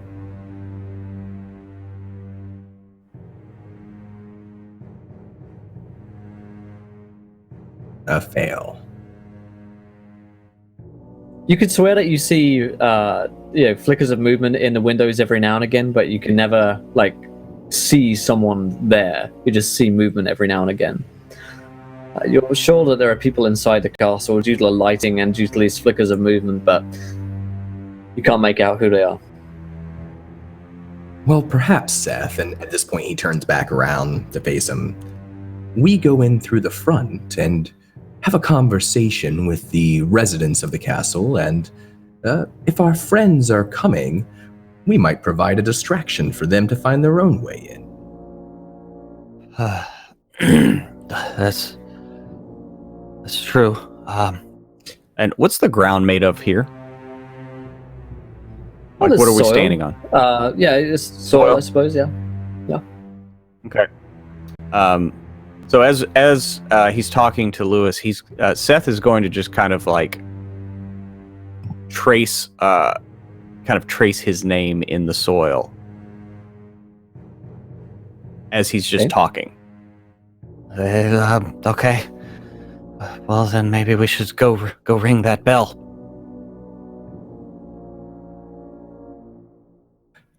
Good idea, Seth. And if it is the symphony inside, if it's their people, this is our play. We want to be a part of whatever they're doing. We want to work with them. We're here to turn ourselves in, as it were. It's the only good play we have. We could maybe tell them that we turned on our friends. That's why they're not here. Yes, we left them behind for that strange, the baggy clothes cannibal back there. Yeah, he seemed like a total poser. I don't know. I didn't want to fight him. All right, well, then... I'll back you. I'll back you on that, sir. All right, Seth, you're a good man. And he actually doesn't notice Seth writing his name into the dirt. And at that point, he'll turn and whatever the bell is, he'll ring it. Yeah. A loud kind of dong goes out. And a few moments later, a man in his 50s bustles over to where you guys are standing outside of the castle. He looks to be some kind of server. Perhaps like a butler, and looks towards the two of you. Yeah? Do you speak English? He rolls his eyes. Louder. Yes. No. What is it? We're not expecting any more guests. Well, I'm sorry to arrive unexpected, but I am Luis Delgato. I don't know if you've heard of me, but I'm sure whoever lives in the castle has, and I suspect they'll want to speak with me. And what name should I give? Luis Delgado. Can you remember that? I could write it down for him, sir. He turns and leaves. Seth, you have to be firm with these people. Make sure that they understand what you want and then execute that. Wait, okay. Are you talking about the symphony or servants? Oh, servants. The symphony, you have to take a more nuanced approach to. I'll keep that in mind, Mr. Delgado, when I next have a servant. A few moments later, a few minutes pass, and the butler comes back with a gentleman, perhaps in his 60s or so. Similarly, this is a suit and tie affair. It would seem like a ballroom event. These guys are really, really well dressed compared to you guys. Like shotguns and sweat. And the man kind of smiles, looks at you. He's got quite a whiskery moustache, which comes up in almost handlebar-like fashion. And yes, I was not expecting any more guests, but Mr. Delgado is a name that I have heard. Please come in. My name is Urquhart. And the portcullis raises, and you are let in, and then closes back behind you. And Urquhart, this guy in his 60s or so, starts leading you through the castle. So, what brings you to Castle Berger today, Mr. Delgado? Well, we were following a acquaintance of ours, and he came this way, and it being the only place with lights anywhere nearby, I imagine that he might be here at your party, and I would like to speak with him. Isn't Mr. Poole? Are you familiar? I'm sure that's something we can talk about later, Mr. Delgado. Very good, then. So tell me, please, about your castle. I understand that Dr. Berger and Mr. Poole are in a meeting right now. A light bulb clicks over both Luis Delgado's head and my head as a human being, as I recall the name Berger. Same here. Yes, Dr. Berger, you met in the asylum before, who was keeping captive Larry Croswell, and there was no sign of him when you then entered into the painting that time. Yes, they're in a meeting right now, but, this is not my castle. I am merely a scholar, if you will, of the arts, and I appreciate all fine things. And he kind of lets you into what can only be described as like a gentleman's smoking room. There are plenty of other folks around here. They're all kind of like smoking cigars and cigarettes. Some people are in a corner are playing cards. And this looks to be like a fine event. There are servers with wine, champagne, whiskeys being served, and it looks like an old boys club. Oh, I think we have found the right place. Seth, would you care to join me for a cigar, some whiskeys, some cheese? Do you have cheese, sir? Oh, of course, we have all of the finest cheeses from all across Germany, or Europe, maybe France, eh? Oh, I would love some, if you don't mind. I'm very peckish, and Not at all of my cheese. Yeah, he clicks a finger. Oh, so is mine. I understand, my friend.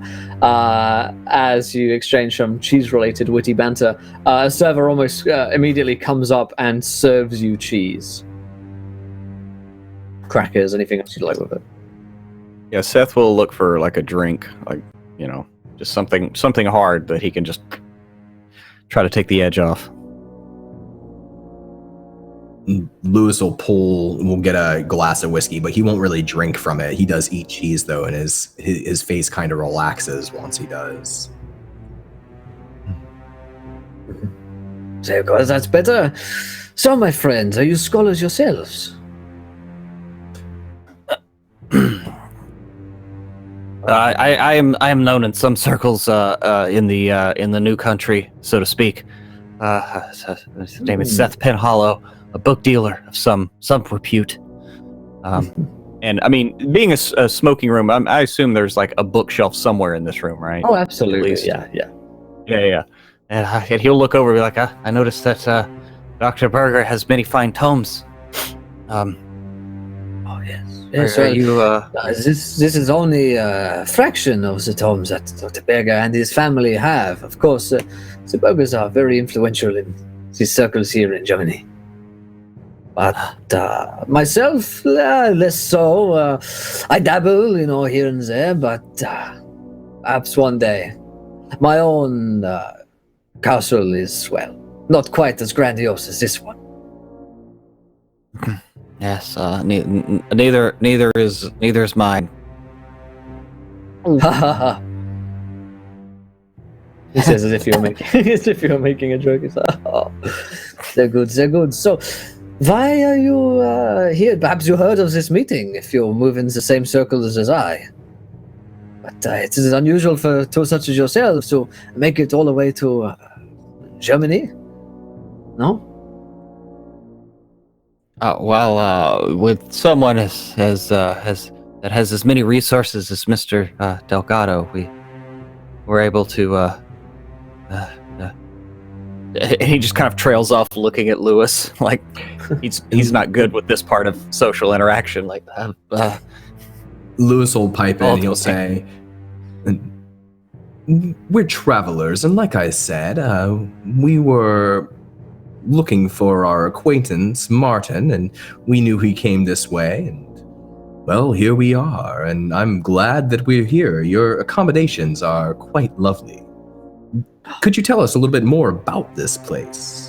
Oh, yeah, I know a little of the history, I suppose. If you are interested in architecture and, this kind of thing, well, I think it's been built several hundred years ago. This has always been in the burghers' hands, of course. They are an aristocratic family of some repute.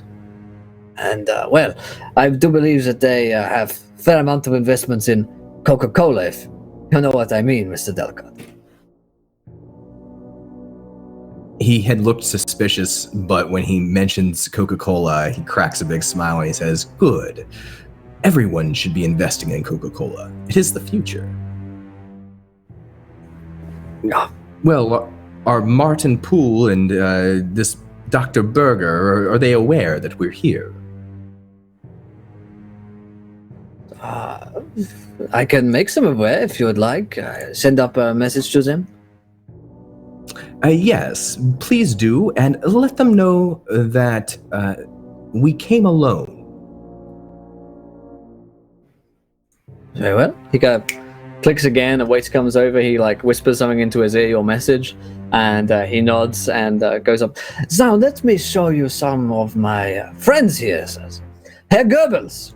And he calls over to a gentleman who's smoking cigarettes, a pallid, pale-looking gentleman with a kind of swept-over hair, and he looks to be maybe a little ill.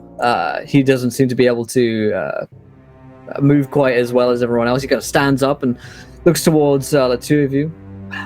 "It is a pleasure to meet the two of you." And Eckhart introduces you as this is Herr Delgado and Herr Penhollow. And Mr. Goebbels nods. "And what business do you have with us here today?" "Oh, Herr Gerber, I'm here to speak with Martin Poole about our continuing work on expatriation in the United States." Yes.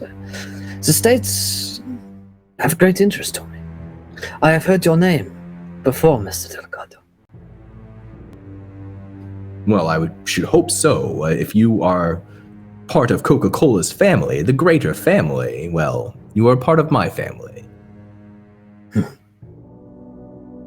Very good. Now, if you don't mind, someone calls him over.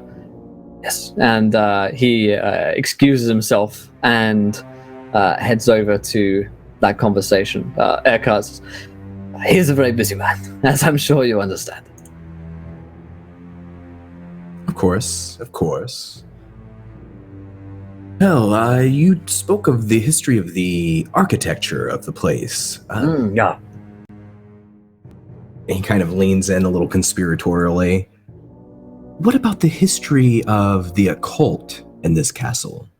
Is there anything there, old rumors, or... Oh, yeah. Let's just say that Don't go wandering the halls alone. Really? Oh. Fascinating. Yes. Well, we are here, of course, are safe, but maybe don't go down into the hidden basements and torture chambers. The dungeons. Oh, that is a shame. I would have liked to have seen those. What happens to people who go down there? Oh, well, the stories have it that they never return. Perhaps we can arrange a tour. Well, I think no. I think we'll be okay for right now.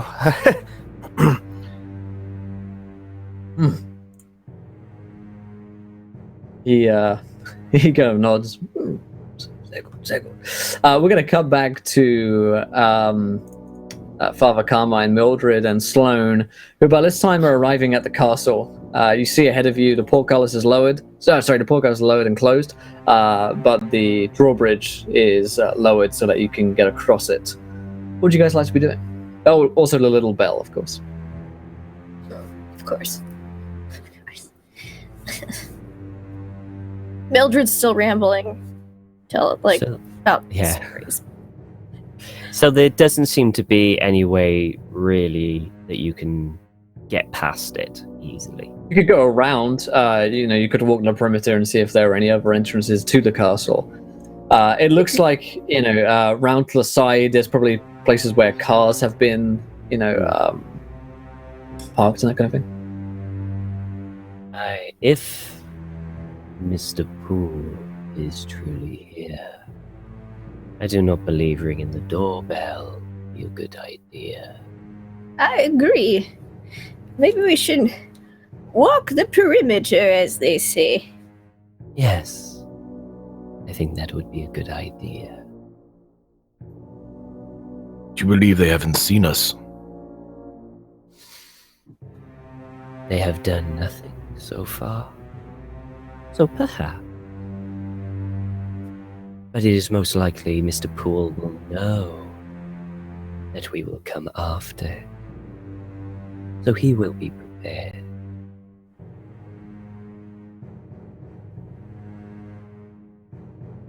What of Mr. Delgado and Mr. Penhollow? Yeah, We maybe. believe I doubt God they inside. would be. I'd hope they wouldn't just walk up and ring the doorbell. That seems awful. Does Telling. Mr. Stupid. Poole know And of telling. that? Well, we could at least walk up. Maybe just take a peek. I don't know. I don't think ringing the doorbell is a good idea. I could be No. wrong. Let us walk the perimeter and find a better way in. Agreed. You guys can roll me spot hiddens as you do the once around.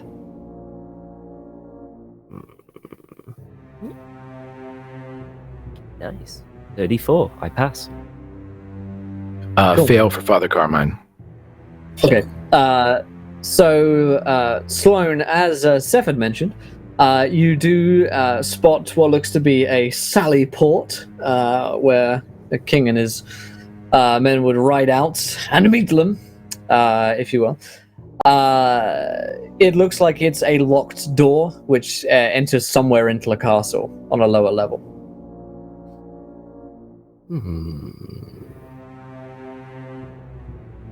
Sloane, Do we have any you know means what? of opening this? Sloane's gonna, you know what? Sloane's gonna pick the lock. He's gonna pick the lock because he does have that skill. Does But he? I think I'm gonna learned nat from Lou. 20 it. He did indeed. I'm gonna nat 20 it. He's gonna approach. He goes, Cool. I'm going to do something a dear friend of mine taught me. And I nat 20 to pick the lock. Yeah, they got a clunk, clunk, open. And the door opens into a dark corridor in front of you. Would anyone happen to have some light? Oh, I have this lighter. I guess that will have to do. Is there anything around to fashion a torch out of, Will? Like, can Father Carmine even like tear a length of his, like the hem of his Well, robe I've off got and like Sure. fiber. Yeah, I mean, you guys are like truly in darkness in here, so yeah. We just have to soak it with something so it doesn't burn as quickly. Dear God, Mildred, you carried so much of this. I need it for my spells. And No wonder you are so slow. We'll fashion up a torch. Okay. Yeah, you guys can definitely, light up a torch. You're clearly, deep in this castle with zero source of light. So fashioning a burning torch is definitely needed to be able to see anywhere through here. Oops, don't mean to roll this. Oops. All right. Never mind those rolls. No, it's just misclicks. You guys head through. I'd like you all to roll me spot hiddens as you enter through these sort of catacombs. So glad my vision isn't that of an 86-year-old woman. It seems I can't see anything today as I fail yet again. I'm going to spend 2 luck to pass it. Okay. Who's leading the way? Is it Father Carmine with the torch? Probably. If he's got the torch, yeah. If whoever's got the torch, basically. Okay, cool. So, Sloane, you'll spot this just before Father Carmine puts his foot through it. That there appears to be a wooden floorboards that you're walking along down here rather than stone. It turns into wooden floorboards. And they look particularly rotten and old. And when you probably like stop Father Carmine from like I put my putting hand his on foot his shoulder. through it. Right. Yeah. Yeah. I go, Stop. Look down, Father. Looking down and casting the light over the floorboards, it looks that there is underneath the ground, beneath these floorboards, some kind of crawl space, which would be large enough for someone to walk on their hands and feet around here. It strikes Mildred as eerily similar to the same situation that you had at Squatters Lake Motel. I have a bad feeling about this, and I tell them all about it. Okay. Yes, Mildred reminds or tells you of the time that... Yeah. He was, but not this version. Oh, but not this version. Right. Correct. Yeah, I'll tell them Reminds all you of the about time that you were down there, and there were the Brophy brothers who had been watching Mildred in intimate relations with one of the other Brophy brothers, and then stole and murdered Rufus. Do we think that it's possible that these floorboards, we can walk over them and continue without cracking through? You could, yeah. You could definitely go over them. It's going to be a little bit slower going because you don't want to, run across or anything, put loads of weight onto different floorboards and test them as you go, but totally doable. I don't think we should go into the crawl space, particularly when we don't know where it leads. Yeah. Just have bad memories of crawl spaces. Yes, so you told me. We should definitely be aware of them and keep our ears and eyes peeled. Indeed. Yes. But Will, we have to cross these rotten boards to continue above ground, right? You can do so fairly safely. Just take a little extra time. Yeah, take a little extra time. It's going to be a little bit slower going as you guys step over the floorboards and test them out for weight to make sure I don't just snap underneath you. But yeah, you guys can definitely do that. You come to a door which, when you kind of crack open, leads into what looks to be a library. There are lights on in the library. Does it look like it's been used recently, though? For example, a book open on a table, maybe like a drink glass half drunk, or... The corner that you're looking into, you don't see anything like that. But you're pretty sure you're only looking at one corner of a library that could be fairly large. Are there doors coming into this area in addition to the one we just entered through? If you'd like to step in, you could see I'm you'd have to open a door fully to get a good look at this room. But like the crack through, Father Carmine's probably looking for. You don't spot any right now. Okay, he'll maybe not put the torch completely out, but these are stone steps leading up, right? Or are they wooden? Correct. Yeah, stone steps leading up. Okay, well, he'll put the torch down on the stone steps to kind of smolder there. And then he'll open the door the rest of the way, kind of sneaking and slowing it open into the room to see if he can get a better view of potentially anything else around.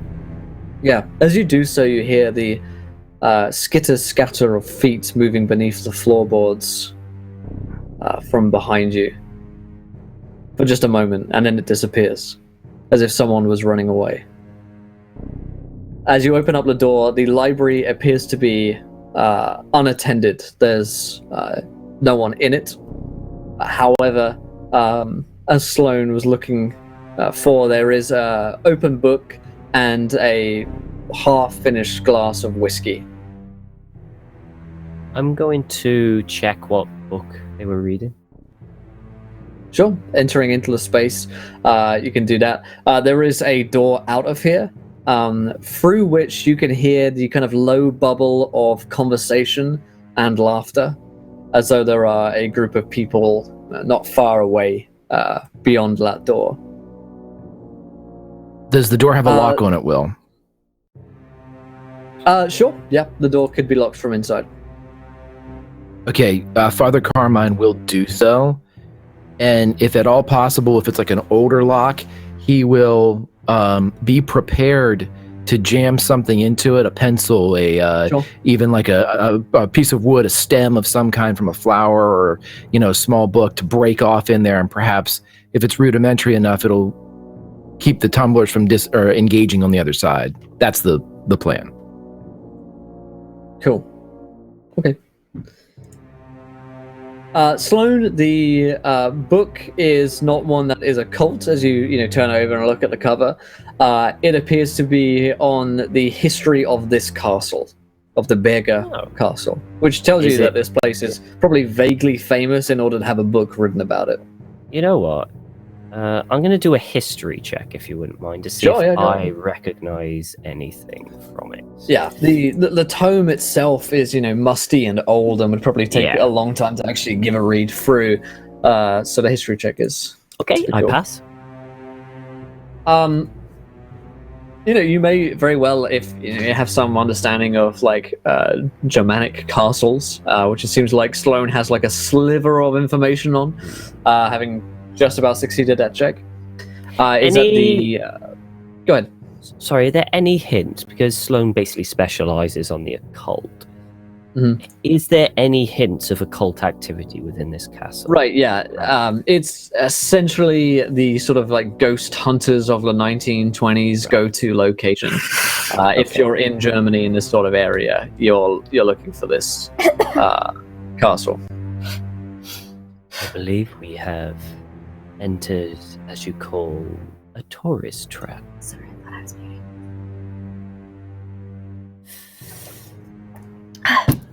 Oh dear, no, that's interested. Can you hear what they are talking about in the next room?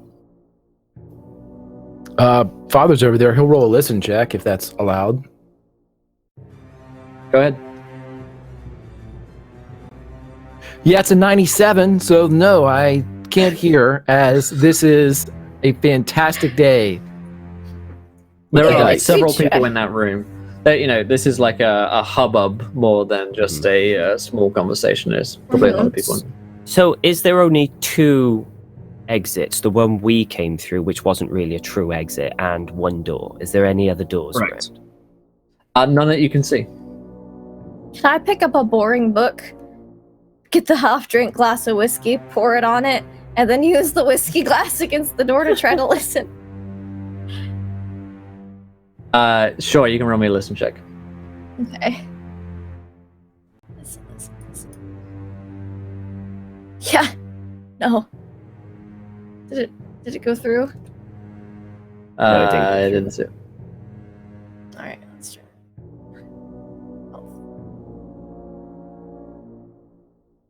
Oh my gosh.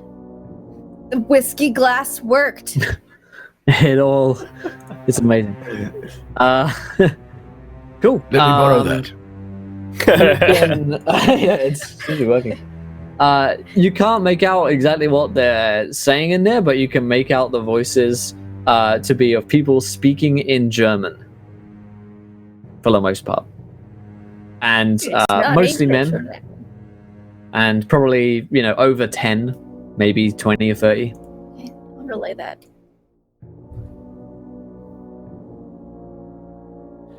Perhaps we should wait where we came from until the castle goes to sleep.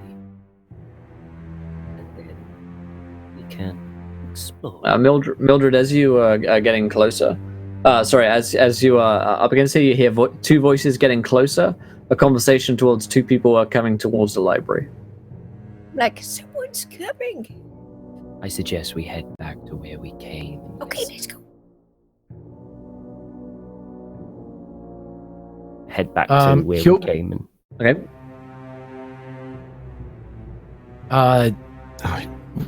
Is there any whiskey in here? Like a bottle of whiskey somewhere? Sure, there's like a half-empty bottle. He will leave the door locked, return the glass to the table, fill up And fill it half. with the whiskey bottle. Yeah, and replace that, and then skedaddle towards the downway place. That's the official name for it. The catacombs, we could say. Yeah. Cool. You guys can do that in time as Mildred's identify the voices getting closer and jump back there. Lewis and Seth back in the other room. Urquhart speaking to you after just briefly having a conversation with Joseph Goebbels, and says, I probably should be getting on. Several people to chit-chat with here, yeah? Oh, yes, like please don't. Yeah, please don't let us burden you. I'm sure you have, many people to schmooze with.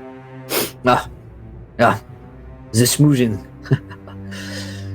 I'll be in the library. In Europe. Oh, the library. Oh, like to see that later. Oh, I suppose you could come too if you'd like to see it. Mr. Delgado? Oh, please, Seth, don't let me stop you if you want to take a look around the library, just as long as you're back in time for our meeting.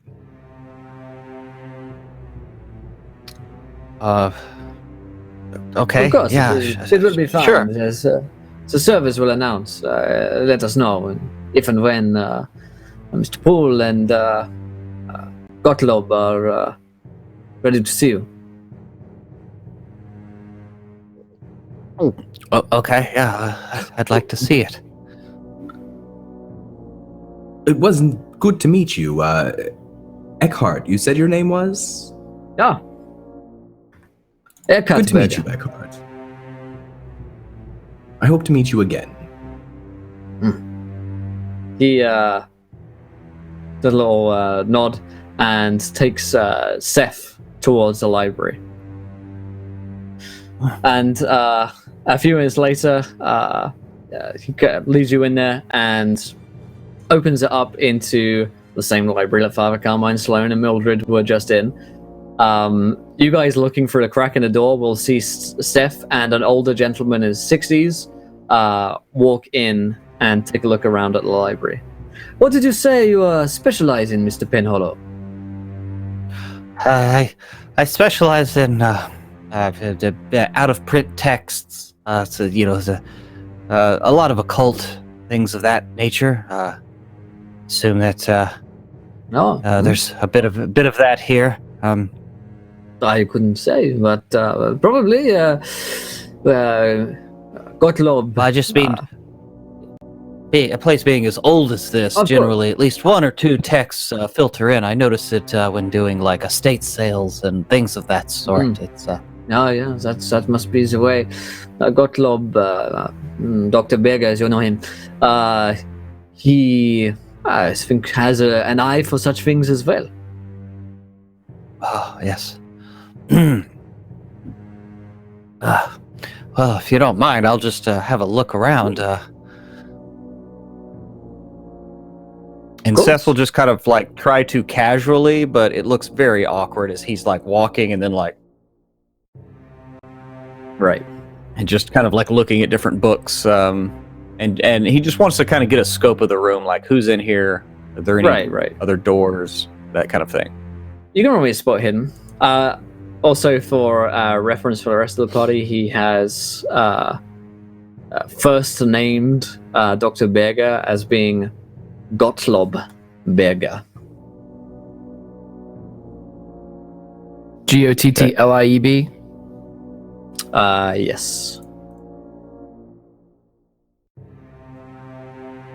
Okay. Danke. Oh yeah, So, spot hidden. That's how a many fun do I wiki have? search if ever you get 5 minutes. I'm not going to use a nat 20. I only have a few of those left. Oh well, let's Okay. just see what happens. Yeah, fail. Take a look around. There's plenty of books around here. There's the whiskey bottle that Eckhart begins to pour a glass for you, and takes the one that's already there. Presumably he's the one that's been reading in here, and hands you a glass. Quite the collection he has, no? Yes, that's quite exquisite. Is this his so shall we say like public library? I mean, generally collectors they have a more private stock that they don't have out in the public. I'm sure that he does. Maybe upstairs in his offices. But this is what he has here. It's quite a fine collection. I'm sure more than a pretty penny has gone into this. Oh, this is beyond. This is one of the finest collections, honestly, that I've ever seen. I could be lost in here forever. Quite honestly. Oh, yeah, I'm sure, but probably the best that we do not stay here too long. Of course not. Meanwhile, Sloane, Father Carmine, and Mildred, would you guys like to do anything at this point? As Seth is clearly in the room talking with this German fellow. Sloane is just going to wait and listen to what they have to say. Yeah, Look Father behind Carmine. them. Okay. Make sure no one else is coming up the same tunnel or like listening at the Yeah. at the floorboards for the crawl Okay. space. Urquhart says, I have to confess, Mr. Penhollow, that I brought you here for more than just a chit-chat about the books. I was wondering if you might be interested in investments. You look like a man who has some money about it. Investments. Oh well. Quite honestly, that would be my associate back in the other room, Mr. Delgado. He handles usually that sort of thing. I mostly. I assume that is I- why Mr. Delgado brought you here today, so that we could talk to you about investments. He could introduce you to us. Well, I mean, if you had any, I'm an expert in the subject of appraising books, and so maybe that is why. That does have yeah. a great deal of value to us, I'm sure. You see, we here in Germany right now, we are looking to make a lot of investments of our own. You must have heard of our own political movement, which is really getting some ground. No? Yeah, I hear it's spreading like fire. Oh, yes, indeed. And, while we in Germany here have our own ways, we appreciate that the rest of the world as well has its own, and we wish to partner with like-minded folks across the world. Right. Yes, those with, shall we say, superior viewpoints. Ah, very well said. You see, this is why we are all gathered here today, Mr. Penhollow, to begin something greater. To start an organization which should be dedicated to finding things which other people do not understand or do not wish to understand. Perhaps they cannot comprehend. So, perhaps you would be interested in investing in this organization which we're all creating today. You have with us in that room over there many of the greatest leaders in Germany and across Europe right now. Investors such as yourself, folks who are interested in the curios and the occult. All of us here, who's another American, Martin Poole, has made this opportunity I believe I've heard available to us. Yeah, I believe I've heard of him.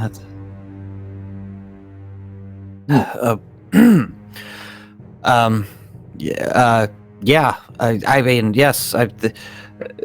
Knowledge should be used to further one's goals and to expand one's power. And I think that. Well, certainly with what I see here in this library, this movement should gain a lot of traction from the beginning. Well, yeah. And at the same time, no. You see, while our party here making grounds for the rest of the world to follow in the public eye, already there are other countries who are interested in this bold new movement that we are undergoing. They see the power in what we are creating. But in other circles, circles such as your own and Mr. Delgado's, where those circles who are less in the public eye, understand the folks who do not go seen so well. Just trying to find the phrases. That they're not more seen. Secretive. Right. Yeah. Yes. Yeah. Some are seen, some are not seen. Yeah. This organization is for them. Or us, you see. And for joining such an organization, for which there is a small upfront investment, you will be rewarded with both financial gains, but also return on investment, but powers and knowledge beyond that which most people might understand, if you understand. Well, Mr. Eckhart, you just now you're speaking my language, because knowledge is mostly what I seek. I mean, worldly wealth, as long as it can garner knowledge, then it is of use to me. But what do you require as an investment to further this? Well, let me explain a little more, I suppose. All of these voices of ours, whether we speak loudly in public or behind closed doors, such as Herr Goebbels, all of our voices have weight, especially those in this room here, across a lot of Germany and Europe as well. When our voices are combined, Mr. Penhollow, do you know what happens? I'm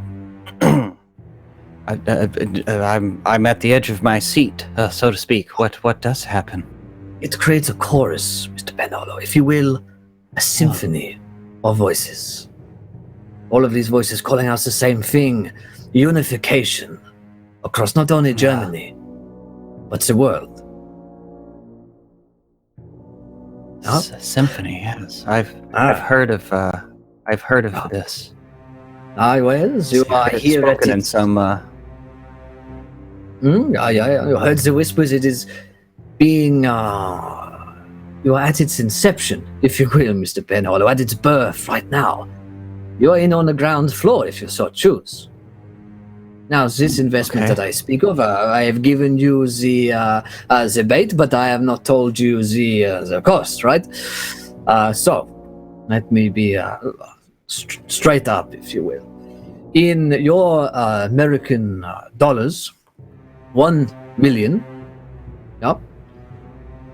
And also, you give us some of your blood, which is a symbolic symbol of your dedication to this symphony, so that your voice can resonate the same as ours. Okay. Well, I mean, as long as it's not too much, I'm awfully I don't do well with blood normally, especially my own.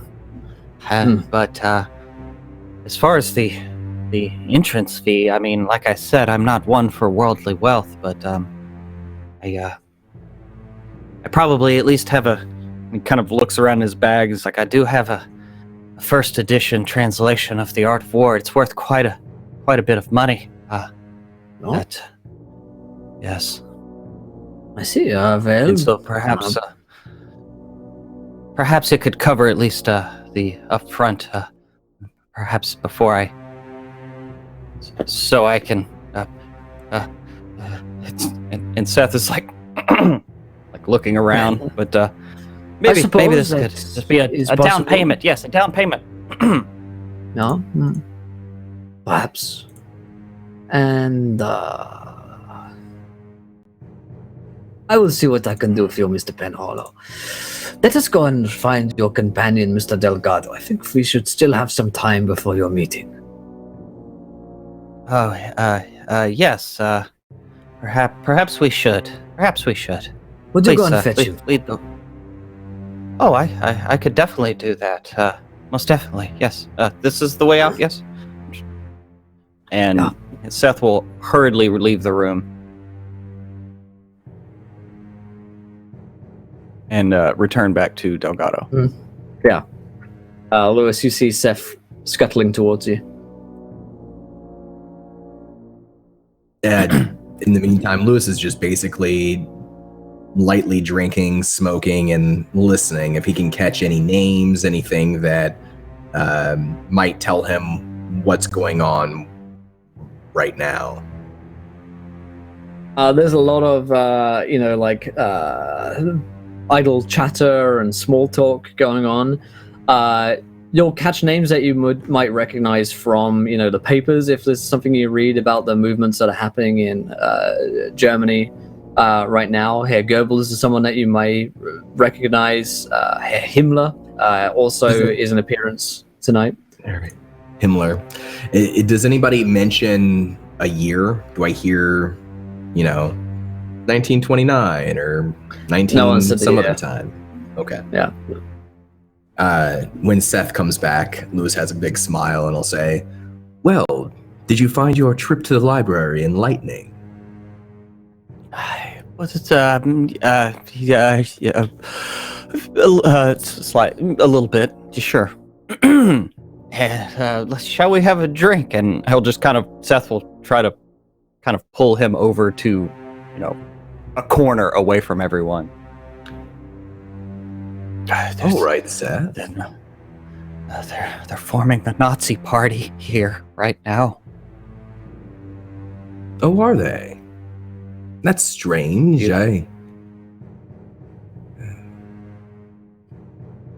The Nazi party. That's what's happening right now. So we're not in our. We've gone back in time. Yeah. Right. I mean, Will, I am reading that right. Yes, the Nazi party was formed well before what we were used to, right? Anyway, Seth sorry. probably doesn't know it when he's done it. That's true. Well, that's what they told me. But Poole is here, and he's apparently heading it up. They're forming the symphony right now. Right now, they're forming the symphony. Interesting. That's what That's what Eckhart told me. What else did Eckhart say?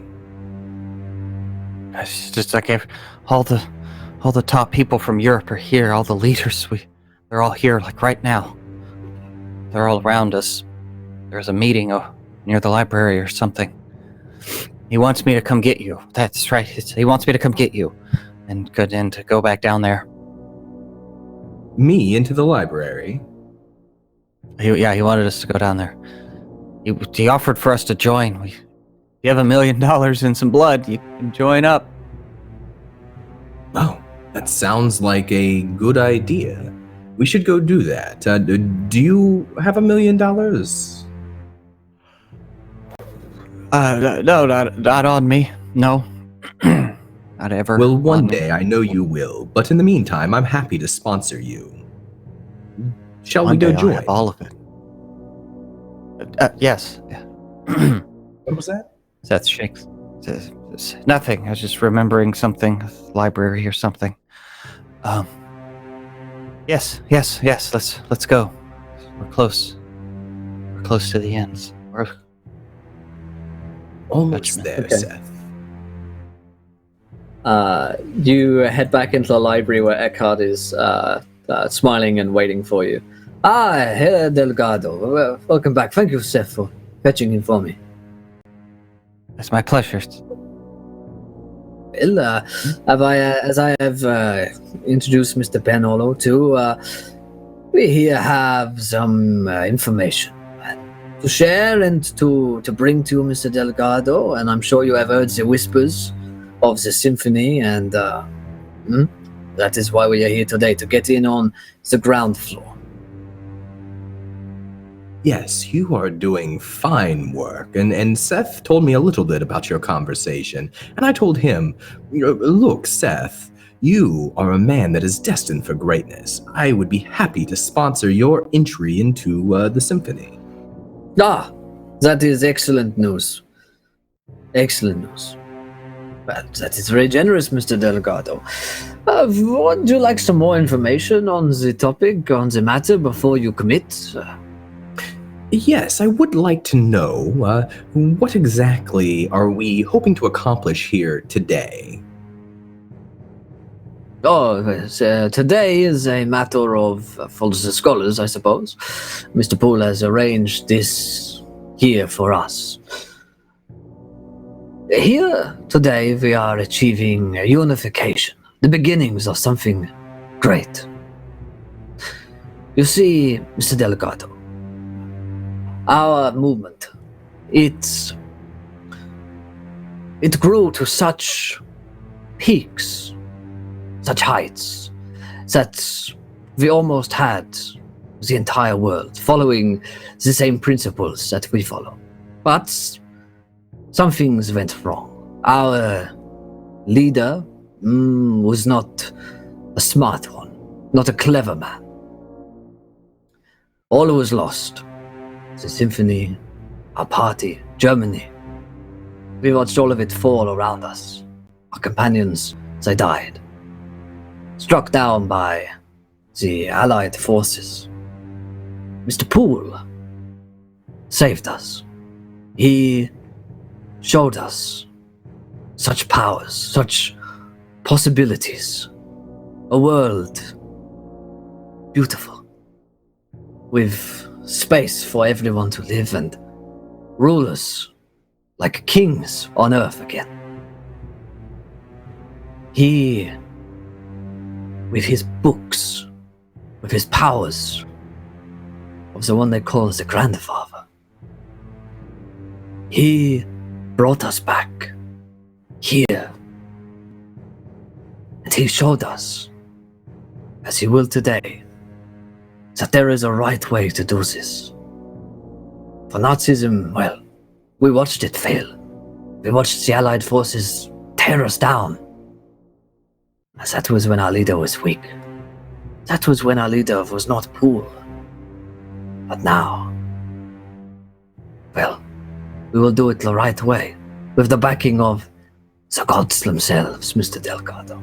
I know this must sound crazy to you. How could someone travel through time, you say? How could a man be here and yet not be here? I cannot explain it to you. Maybe all I can explain is I have lived things and seen things you wouldn't believe. I find myself here with an opportunity to start again. I know not how it happened, but it seems like everyone deserves a second chance. No. Oh, I agree. Everyone deserves a second chance, and what you're saying, well, let's just say I'm open-minded.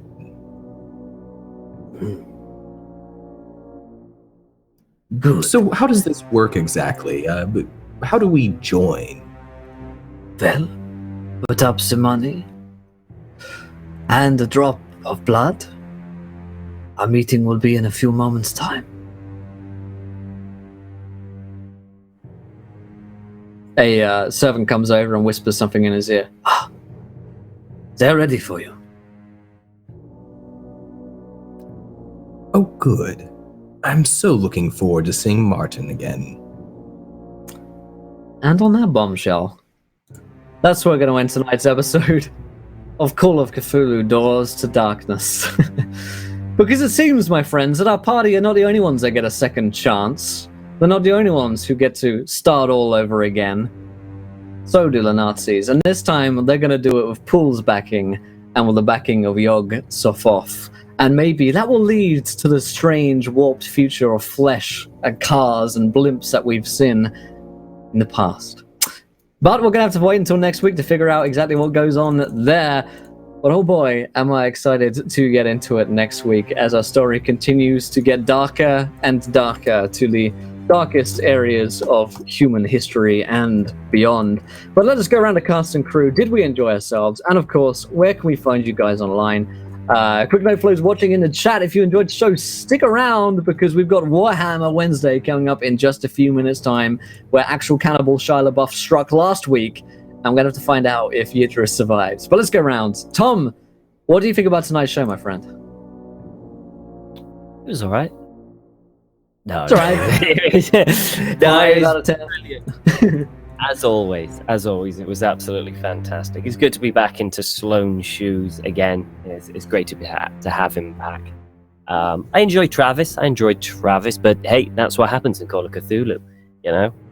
Some people die and come back. Others, you know, so who knows? But it is good to be back with Sloane. It's, I feel a lot more comfortable and yeah. And the story's it's getting there. How we're going to stop this now, I have no idea, but we have a week to think about it, so hopefully we can come up with something by then. Myself, I am Redundant UK. I stream on Twitch, twitch.tv/Redundant UK. In addition, I also on Twitter, Redundant_UK, and I'm also on a website called larpbook.com. Everything you possibly want to know about LARPing. It's fantastic. Go check it out. And I'll see you guys next week. Thanks so much, Tom. Greg, same questions. Oh, I had a blast. Yeah, I had a blast. Playing with this group is fantastic. I can be as immature as I'd like, and I am accepted instead of rejected in normal society, which makes this my safe place. Cthulhu is my safe place. So I love it. I love being Father Carmine. I like the fact that we were able to get Matthew Sloane out, and now Father Carmine's kind of at a loss as to how to protect and continue doing this. So I'm having a lot of fun with that. Fucking Delgado, man. Don, that is my hands down favorite character of yours, man. He is just the worst and the best altogether. He is so good. Just a great fucking character, man. And every time you reach back and pull on that Coca-Cola bottle, it sends a shiver up my spine, and I cringe and then like giggle with glee that it's just so goddamn good. I love it. I love this season. It's really, really cool. The only good thing is we're getting into the Nazi party. I've got a little bit of background on those cats, so maybe I can use that to my advantage. Speaking of which, Grimjack21502 on the Twitches and the Twitters. You can see me tonight on Little Red Dot's channel as we do a little Fate of Cthulhu, beta testing the Fate core system. So there's more Cthulhu if you'd like it this evening. And then on Friday on my channel from 12 to 2, a little Conan Age Undreamed Of. And then from 2 to 4, a little Firefly Tales from the Big Damn Verse. And then on Saturday from 2 to 4, Pulp Cthulhu's Project Kronos gets in and swings into action from 2 to 4. That night on Greyhawk channel from 9 to whenever, Valley of Soot and Skull, some D&D 5e. And then Sunday, where I gained all my knowledge, Project Athena, Pulp Cthulhu on my channel from 7 to 9, where last week, Lindy's character charged Erwin Rommel with a syringe. So yes, we fought Nazis there, and hopefully Lindy and I can bring that to the fight next week. Can't wait. This is always where it's at. See you where it's at next week. Awesome. And Lindy. Doctors are scary, yo.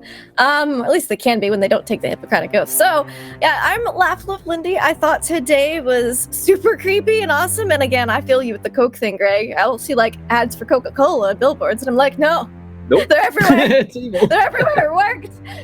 And it's something funny. My husband's like, oh, I'm having a soda. I'm like, it's not Coke, right? Don't drink Coke.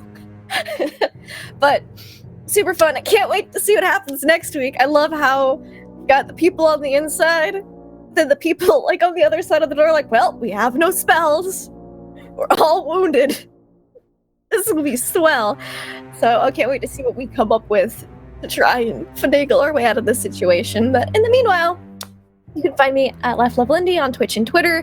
I stream a bunch of stuff on my channel, mostly video games and Dungeons & Dragons. I have a schedule posted on Twitter because I got smart.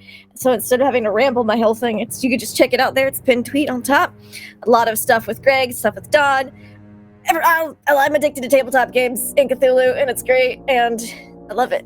I'll be back in 3 hours for Star Wars, so you should check that out. Oh, yeah. Great stuff. And Don. It was another awesome episode. I love that it started with a boss fight versus Shia LaBeouf. I should have seen it coming, but I didn't see it coming because you never do. And that was great. And then the fact that Latu further donated to make him even more deadly as the fight went on. I love that too. Chat was great today. I love playing Luis Delgado. I love this cast, these people. This story has gotten really, really good, and now it has Nazis, and that's great. Let's keep doing the Nazi thing, and you can follow me on Twitter at Jonathan Fry. This week I'll shout out Project Kronos on Greg's channel Saturdays from 2 to 4 p.m. There's Nazis in that one too. There's Cthulhu in that one too, and I'm also in that, so check it out. Awesome. Let's keep doing the Nazi thing. Jonathan Fry, 2018, everybody. Last but not least, Pruitt. Well, there's good role players on both sides, Will. On both sides. So, playing Seth Penhollow has been quite a challenge. He's completely atypical for me. I like playing the hero, not the coward and the sniveling whatever. So, I often don't really know like how that's coming across or whatever, but I really love today's episode. I don't know why. I love the whole exchange down in the library. I think mostly because I was able to fit in a Nazi pun, and that's a win any day in my book. So I can't wait to see where this is going, and I just can't wait to see if Seth makes it to the end, and what will he look like as a human being if he does? Because right now, I'll just tell the chat, he's at 20 sanity right now. So he's probably just going to be gone. Because soon, like, I'm going to lose control of my character, right? Like, pretty soon. Yeah, so we'll see. I'll hang on till as long as I can. But I'm Pruitt, one half of WebDM. We're going to have a new episode coming out probably, like, right now, like, literally. So check that out. Our videos on Wednesdays. I'm at the start of my 9-hour marathon alongside Will here, so we're about to hit some Warhammer, then some Saber Dice after that. Grant Ellis is actually going to be filling in as DM. I can't wait for that. Play a little Numenera. We'll have, of course, make sure to clip any moment that you love today. Make sure to clip it, send it to PowerScore RPG for RPGN on Sunday with my incomparable co-host Lindy. And then I'll be back next Tuesday alongside Greg for Starward Bound as we continue sailing through the stars and riding on the back of giant beasts. So until then, have a good one. Amazing. Well, my friends, join us next week for more Doors to Darkness. Catch up on YouTube and stick with us because we are going to head into our next game, Warhammer Beneath Dark Bowels, of myself here and Pruitt, of course, Jim from WebDM, Frost from Fire, White Rabbit Pick, and also Gareth, I guess. Until then, my friends, try too many net ones. We want to be laughing when you do. Good night, everyone.